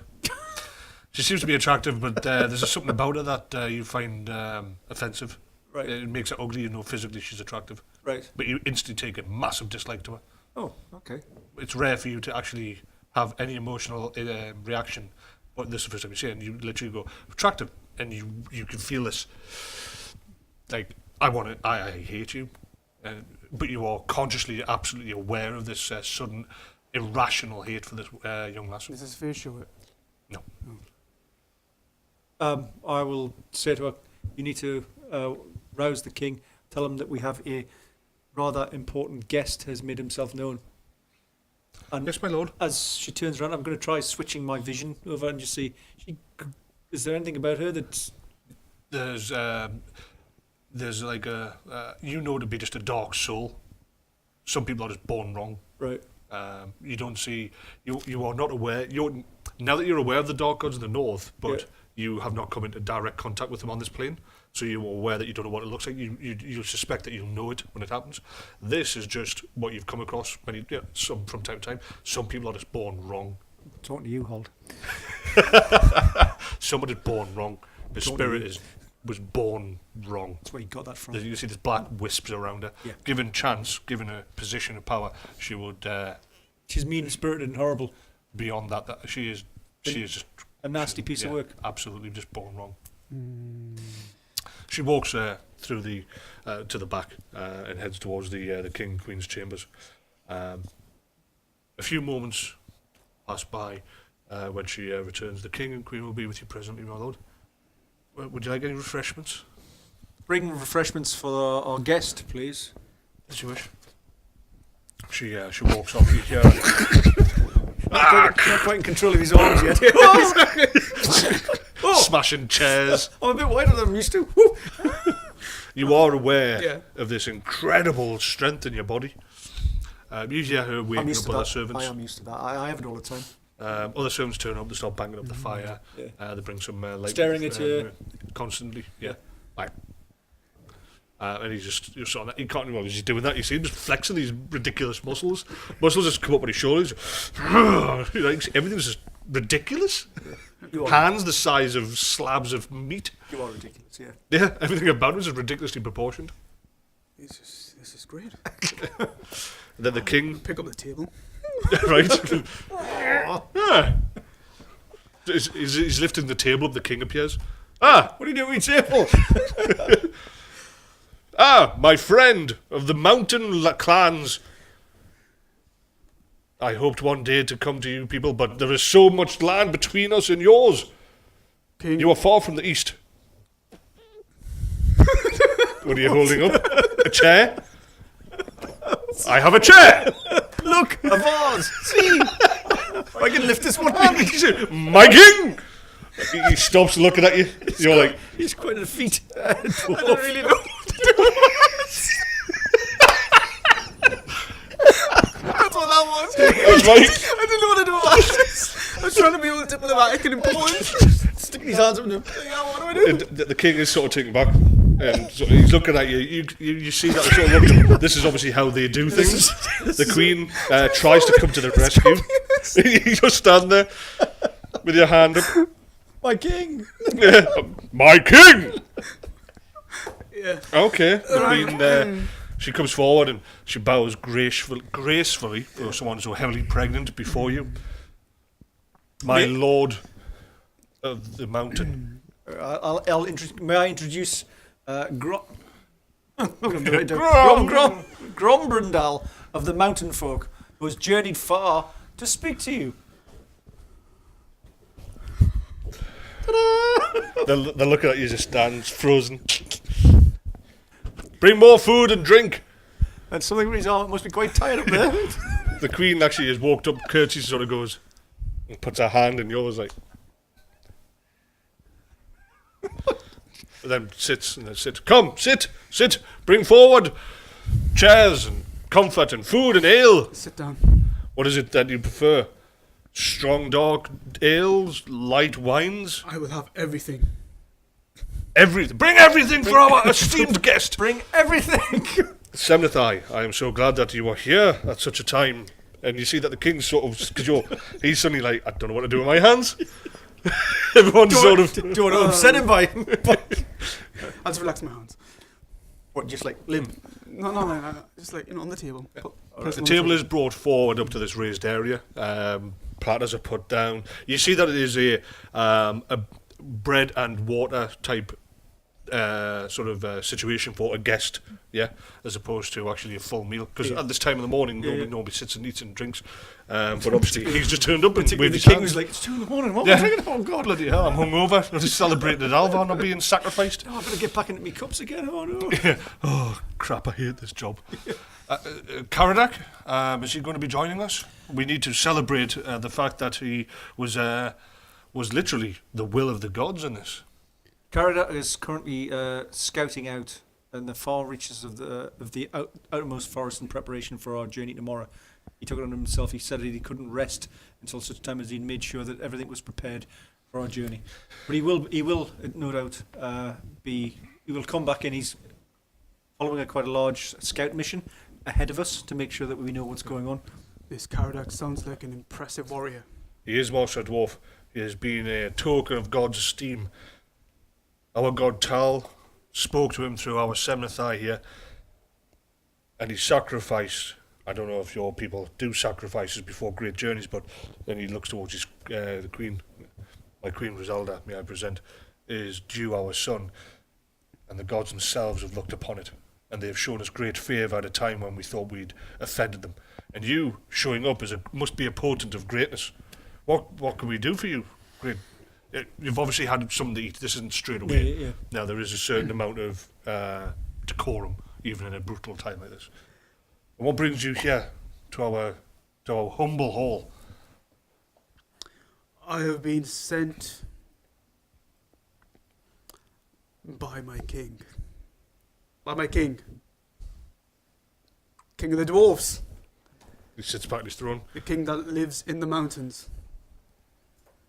Great news. He has heard wonderful things. News travels far about your wonderful home that you have here. Don't do that. Goblet of wine and a couple of tankards onto the queen. Grombrindal was telling me, as we were just waiting for you, if I may just interject, was saying that the king had sent him to come visit and invite us all to come to speak to him because he was interested in with trade and security, mutual security. He's heard of you, the way that you have been bringing people together, and he that has travelled far, and he would like to speak to you. Yes. However, I had already explained to Grombrindal that we had to go to the Brackenvalch to see the Hag Mother because of the Queen's situation. Sounds like a pleasant place. And he has agreed that he would, having never been to such a place, he would come along and lend aid if required to show the esteem that his king has the Unberogans in. I think this is a very, very useful meeting between our two races. I agree. I am not aware, if you are aware, King Bjorn, that there's a threat from the south, the Greenskin. I am aware. They are gathering forces. They raid our southern borders every year. They are a threat to us. And this is why, partly why I'm here. My king has sent me. Do you need us? Will your king be travelling here? Should we travel? We are raided from the east. We have opened conversations. We have tried to talk to the Azabons, the Burgundians, the tribes to the east, but they still raid us. Does your king need us to travel to the mountains, or how do we do this? With us, Can you pass through these lands? Perhaps these are secret ways that your kind know of that we can use. Perhaps. But yes, I seek an allegiance with the mountain folk. Perhaps together we can get the rest of the tribes to see sense. Because I am plagued by dreams. And these dreams are of darkness, of the greenskin horde. And that if I do not bring together the tribes that or at least make an attempt, and the lands that my son inherit will be nothing but ruin. We must stop this. If you seek allegiance, then I openly put out my hand to you now. As a promise of will. Big meaty hands. Take some skin away with it.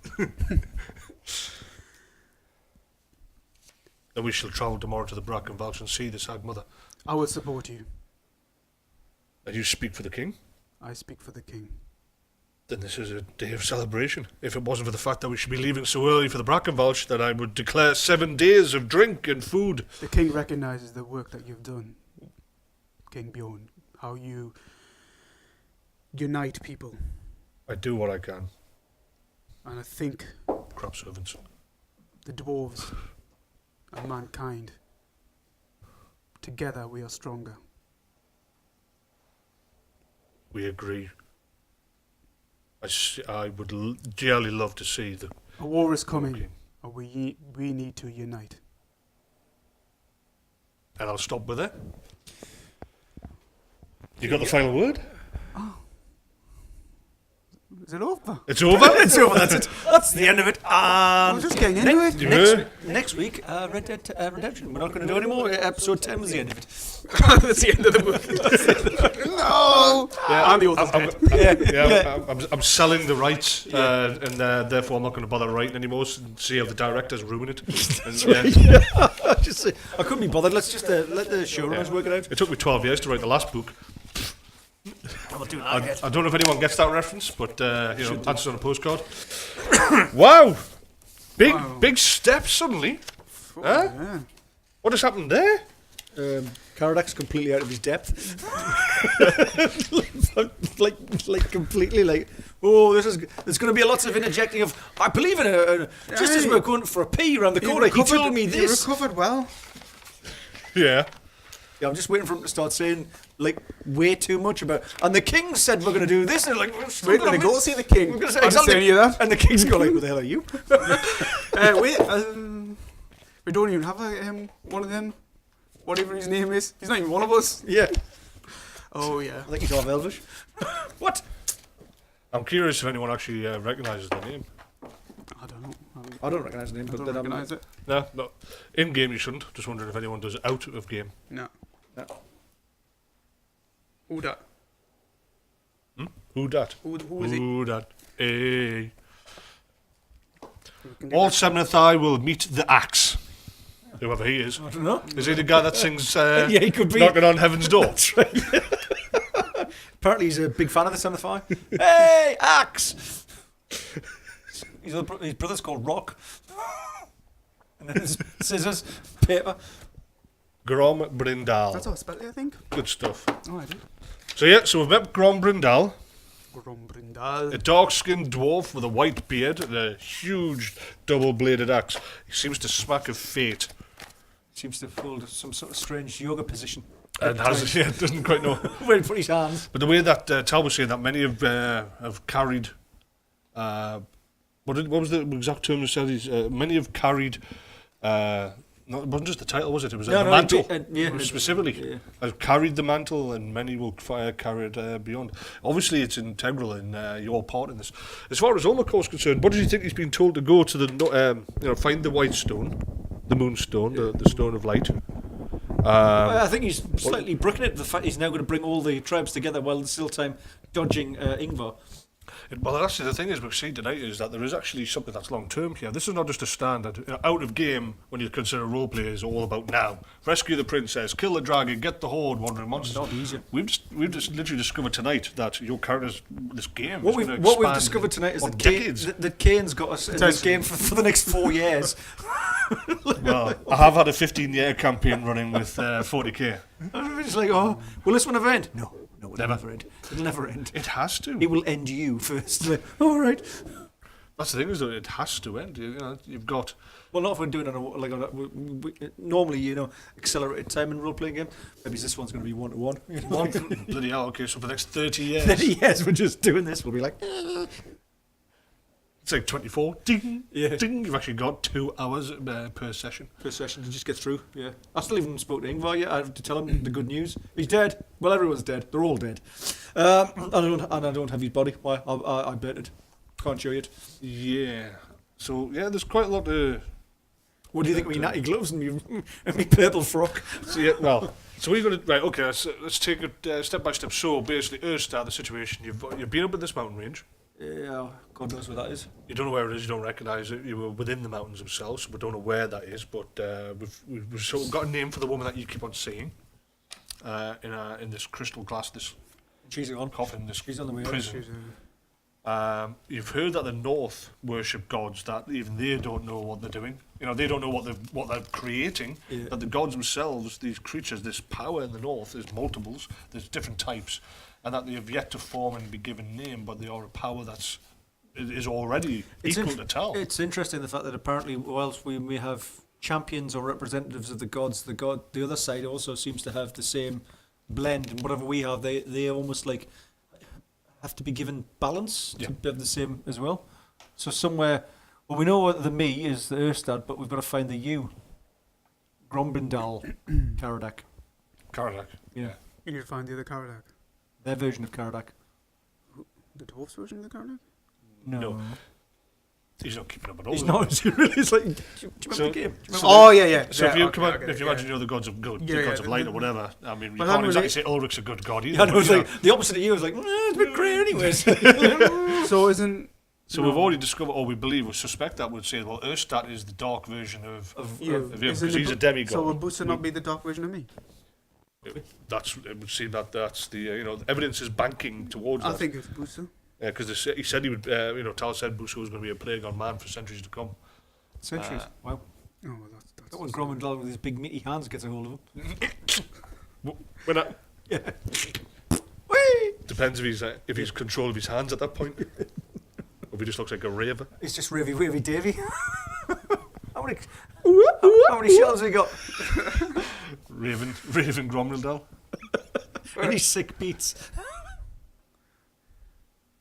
Yeah, exactly. Haha, Tal's like me on our campaign.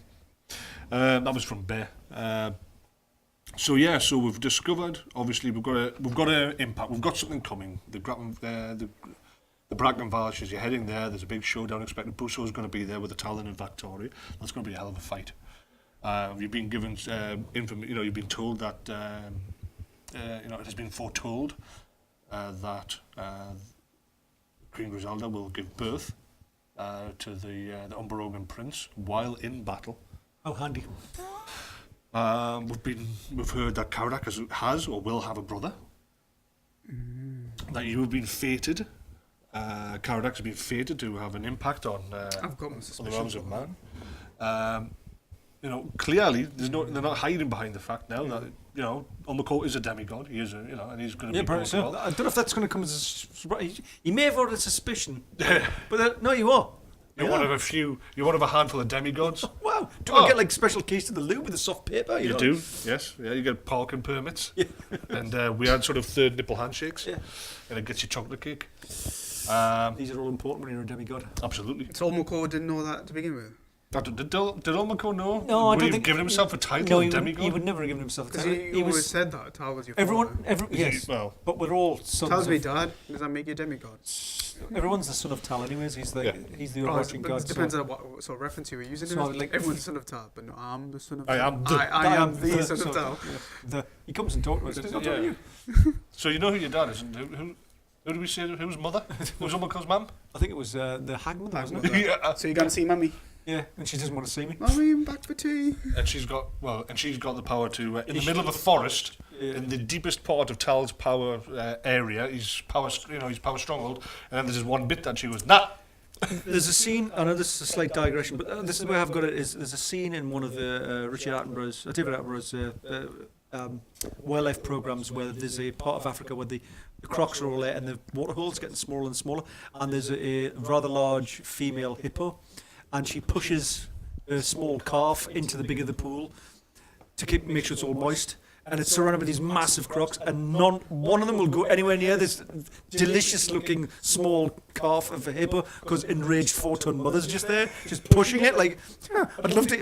And there's all these crocs like, and like anytime they ever go near it, 4-ton mother hippo like stomps all over and like shreds these crocs and throws them through the air. And they're like, and so like, and that's what the impression of the hag mother, like, yeah, this is the baddest part of town. I'm gonna live there. Like, What is the hag mother? But she's clearly got power. You're going there. There's going to be a big showdown. There's trouble in Little China there. There is a Just go and serious. run into a hut if you can find it. just and hide. Yeah, so you're going to run there now to befriend the 4-ton hippo mother. Yeah. Well, hello, we've got a son. Yeah, but Just go and go, estranged. mommy. Yeah. Yeah, you've never seen her in 40 years. Yeah, Exactly. Just go and go. it's been a while. Yeah, You weren't there when I needed you. yeah. I've been out, 40-year-old angst teen. just been out finding myself.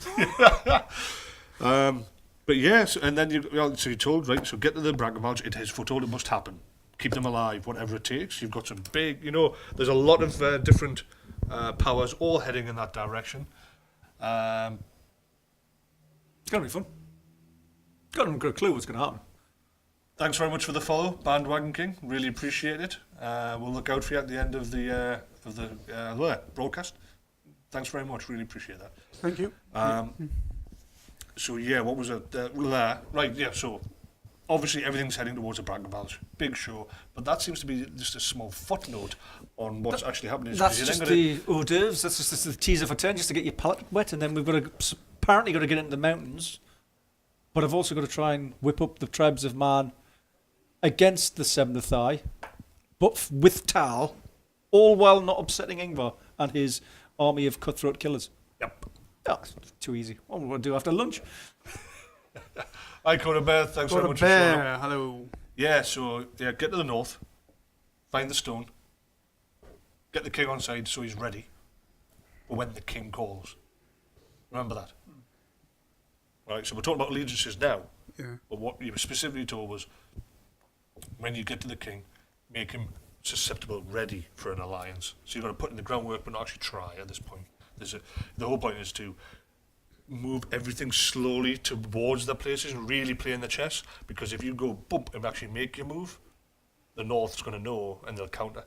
So you've got to line it all up ready so all your dominoes fall at once. Right. So I'll put chess and dominoes in there at the same time. I'm just Mixed metaphors. thinking that when it comes to the actual timeline, we won't even get a chance for the world to get exploded by a large chaos moon. It'll just be like, never got out of the Seventh Eye Age. Why? Well, yeah.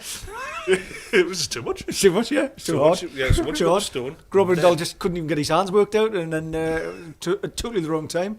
Plus, he doesn't know what the king is called. I don't. It doesn't have to be a dwarf. No. how do you be a dwarf?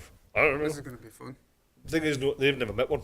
So The dwarfs have. So there's that. But from the human's point of view, in this case, they've never met one. So you are now actually giving everyone's first impression of a dwarf. From now on, they go, those dwarfs, these guys, they're very handy, aren't they? They're like really big jazz hands. They're always like. Yeah, and then you've so that's going to be the time of meeting with the dwarf king, moving forward there, then back into the land of man. It was a strange thing, and this is how gods work, isn't it? Really, they look at perception and they say, yeah, you've got 30 years to get this right. Yeah, just a blink of an eye for them. You know, and maybe for you, maybe for you. Well, not for me. If I'm already 40, I'll be like an old man by the time that's finished. But then you've had a vision where he's much older, And I'm very distinct, and you are no different. And I'm still peppy. Yeah. Demigod perks. Exactly. So time will tell. I don't know what you guys think, for those of you that were watching. If you've got any ideas, any thoughts, give us a quick message there. But otherwise, yeah. Otherwise, the dark spirit halt. We were I think talking I've got about an you, idea about something. You've got an idea? Yeah. Right. Go on. I can't share it. Why not? Because When- it's part of the story. It's my Well, suspicion about who my brother is. So, what Wednesday? You just don't feel like saying it because Yeah. you're worried that It it may won't ruin be. it. Or you'll Oh, look silly. yeah, I think it'll ruin it if I say it, if I think it is. So, Wednesday production meeting, we'll have a chat about it then. Well, we can ask these. Anybody that's watching, if you saw that bit, who do you think? Do we know who Caradac's brother might be? Unfortunately, there seems to be a little bit of a lag again kicking in for some reason. Uso. Buso. Ingvar. Yeah, Ingvar. Oh, yeah. That's why, that's why I'd be No, upset. no, Erstat. Oh, what? Crap. I don't care. Broheim. Oops. I wouldn't care about him. Going back in the fire pit trying to pick your bits of your skull out. Sorry. He's a brother you don't want. You were never a brother to me. The unborn child. That's what I thought. The unborn child. Yeah. There is only one. Wait a minute. Then that means Alvar's like, Yeah. well, I'm on my way out, Do Queenie. you know what? Do you know why I thought that? It's just because when we were before the sacrifice, Yeah, what you Alvar and Griselda. he had couldn't that. pull his pants up as he was getting out. Griselda- Slam someone's backside and more like, well, I'll miss me going. Clean the pipes. Holy cow. Because there's something. Because Well, she's not that much of a holy cow though if she's knocking around with the chief champion. We could sense there's something there That means the king's not going to be happy. if he finds out. Maybe he's When he Jaffa. finds out. If he finds out. Well, we don't know that for sure. That's just what we think. Yeah, that's the rumour you're spreading already. Yeah, these This guys. dwarf turns This up. Grombrindal just Come on, comes no. out, turns He just up. goes, so that champion, he's just been knocking your missus off. Spread- What? So How turns could you up tell that? Grombrindal's just a shit-stirring dwarf that goes from town to town causing amnesty. Tells Yeah, everyone. when it's born. Yeah, that looks nothing like you. Yeah. Queen's a... King Bjorn looks nothing like you at all. Why would that be a king? Well, because he's a Jaffa. Actually, And, he looks quite like this dude here. like, whoop. Last seen scampering down the road. Shit, I've just survived one hanging and now I'm off for another one. Who the hell's that bloody dwarf? Daddy. I'm a trickster. But then again, even Caradak, he couldn't put two together anyway because Well, he clearly has. Yeah. No. If I he's have. right. I have. But you're Caradak? Yeah, but I'm You doing are out Caradak. of the game Own it. because I'm like piecing all the puzzles Yeah, together but because I know presumably that you're piecing I the puzzle understand pieces the together bigger- as Caradak, though? yeah. Too much. No, it's broke not. the third wall there. No, you broke the rules. Well, In because you story. I've told you nothing. Yeah, but You in don't story, know what's I- going on, so I- presumably you're doing this as Caradak. Yeah, but if that's the case, then that means You're doing it as Grombrindal. Is that where the insights come from? no, because if the unborn child, if the unborn child is Caradak's brother, Yeah. that means Alvar will have to be his father. If it's assuming Alvar's the father, Uh-huh. but then I say Caradak couldn't. I couldn't go. Caradak couldn't just go. Are you my dad? You've been knocking boots with the queen as well. And have you been knocking? Well, does Caradak suddenly suspect that Alvar is dead? No, I'm just trying to say because of Hall's saying the unborn child. Uh-huh. Oh, you got off what Holt's saying. Yeah, that's your first mistake. Yes, well, that's it, he's mad. He's batshit crazy. Yes. If anybody else that was watching, do we back up Holt? Do we think that the unborn child is Caradak's brother? Of course, Yeah. the unborn child. Who is the unborn child? Who is it? King Bjorn and Griselda. Who's their child? Maybe he's the hag one that's going to swap them out. Maybe it's like twins. Could be twins, yeah. No, but the movie twins were Yeah, Schwarzenegger yeah. and DeVito. You're DeVito. Whoa! And then the most serene example of humankind comes forth. I don't like you. Never liked you, brother. Bjorn, I don't think that's yours. No, he is. It's definitely mine. Yeah, that's all me. I'm owning that one. I don't give a shit what you say. That's all me. Nah, I don't like him. It's got a dark soul. Shut up, you dwarf. That was a little twist as well. You don't normally get that, do you? Which twist? Well, him, Ulmakor, to picking up on that sort of thing. Yeah, That's the whole point of what we're trying to do yeah. with the story here is go with that. Obviously we're not taking it to the nth degree and say, oh, I need a toilet break, because they haven't had the toilet in 24 hours and I they need must a be toilet break. busting. I do. We do, literally in Yeah, real I life. do. Yeah. But in this case, it's like, there is likes, dislikes. There is, whether that is that important, time will tell. Don't You know. might just like somebody that has an impact on the story, and it's only simply because you just don't like her. If- but she could be If good. we had action, more yeah. time and as a seventh, I was going to spend more time in the village, the town. I'd probably have her on a fire. You just burn her straight Burn, away. burn that one. Why? That's feeling. No, she's dark. She's very dark. Yeah. Some And people that's- just have no luck. And that's why no saving her. that's why Seventh Eye are not very well liked and don't get invited to any of the parties. No, because you never know. They get a bit drunk and start getting a bit fiery. It's quickly like, "Ba-ching!" At least Caradak got to tell Ulmakor where to go. That was unexpected as well. I can't believe that the first thing he did when given permission, literally, like, wants to your his man head. is to say, in fact, what was it? Piss off. It was the F-bombs as well. You F-bombed him. Ulmakor was F-bombed. If it wasn't for the fact that first Ulmacor's looking at the big picture and trying to rein in numbnuts on the other side, yeah. I'm a bit concerned, because I'm thinking that Caradak getting this sort of level of freedom, not knowing what to do He with just it. can't control He's going it. to be a child on a sugar rush. That's basically what he is. That's why I felt the urge when he was dribbling on, trying to talk to the king. Like, and after we're going to have a lot of meetings. Like every time he opens his gob, he'll be like, and just if I can just interject before Grombrindal says some utter shite to you, my king. We were talking about the blah blah blah. Like, oh god, because he's like, He'll interrupt and go, and another thing, my king said, Yeah. as part of this treaty, we're going to give you loads of cake and fizzy pop. and you get your choice of all the dwarven women, all the hairier of the bunch. And you were like, meanwhile, we're getting the dwarf king like, who are you? What you War. promised? Yeah. All out war. Like, Dwarfs like, sod the goblins, Yeah. we're coming for you. we've joined with the goblins, What happened? and so was born the chaos dwarfs. And the legend of Grombrindal went down in history. Not quite the way it was expected. He was hated. The next person who picked up the mantle was like, got pelted a lot. Caradak, just got used to being Caradak. What? He's been carried out for 20 years? Like being, out in the open world and getting to talk Being to out in the different open people, world. not being a crazy-ass warrior. Randall shows well. The wind-up god, the god of Yeah. tricks, Shits and and giggles. has chosen Caradak to be Grombrindal. He'll be fine. What sure. could I'm possibly a bit go wrong? worried. Why? He'll be fine, man. You know what? I think it's one of those things where you sort of go, right, so the rise of the northern gods is imminent. It's coming. It's happening now. What they don't realise is that they've got their unknown to them, is they've got their perfect champion in amongst you already, because he is, let's put it bluntly, out of game. He's chaos incarnate. Yep. Yeah, he's already doing change. That's his middle name. Exactly. Yeah. The opposite that they're referring to is me.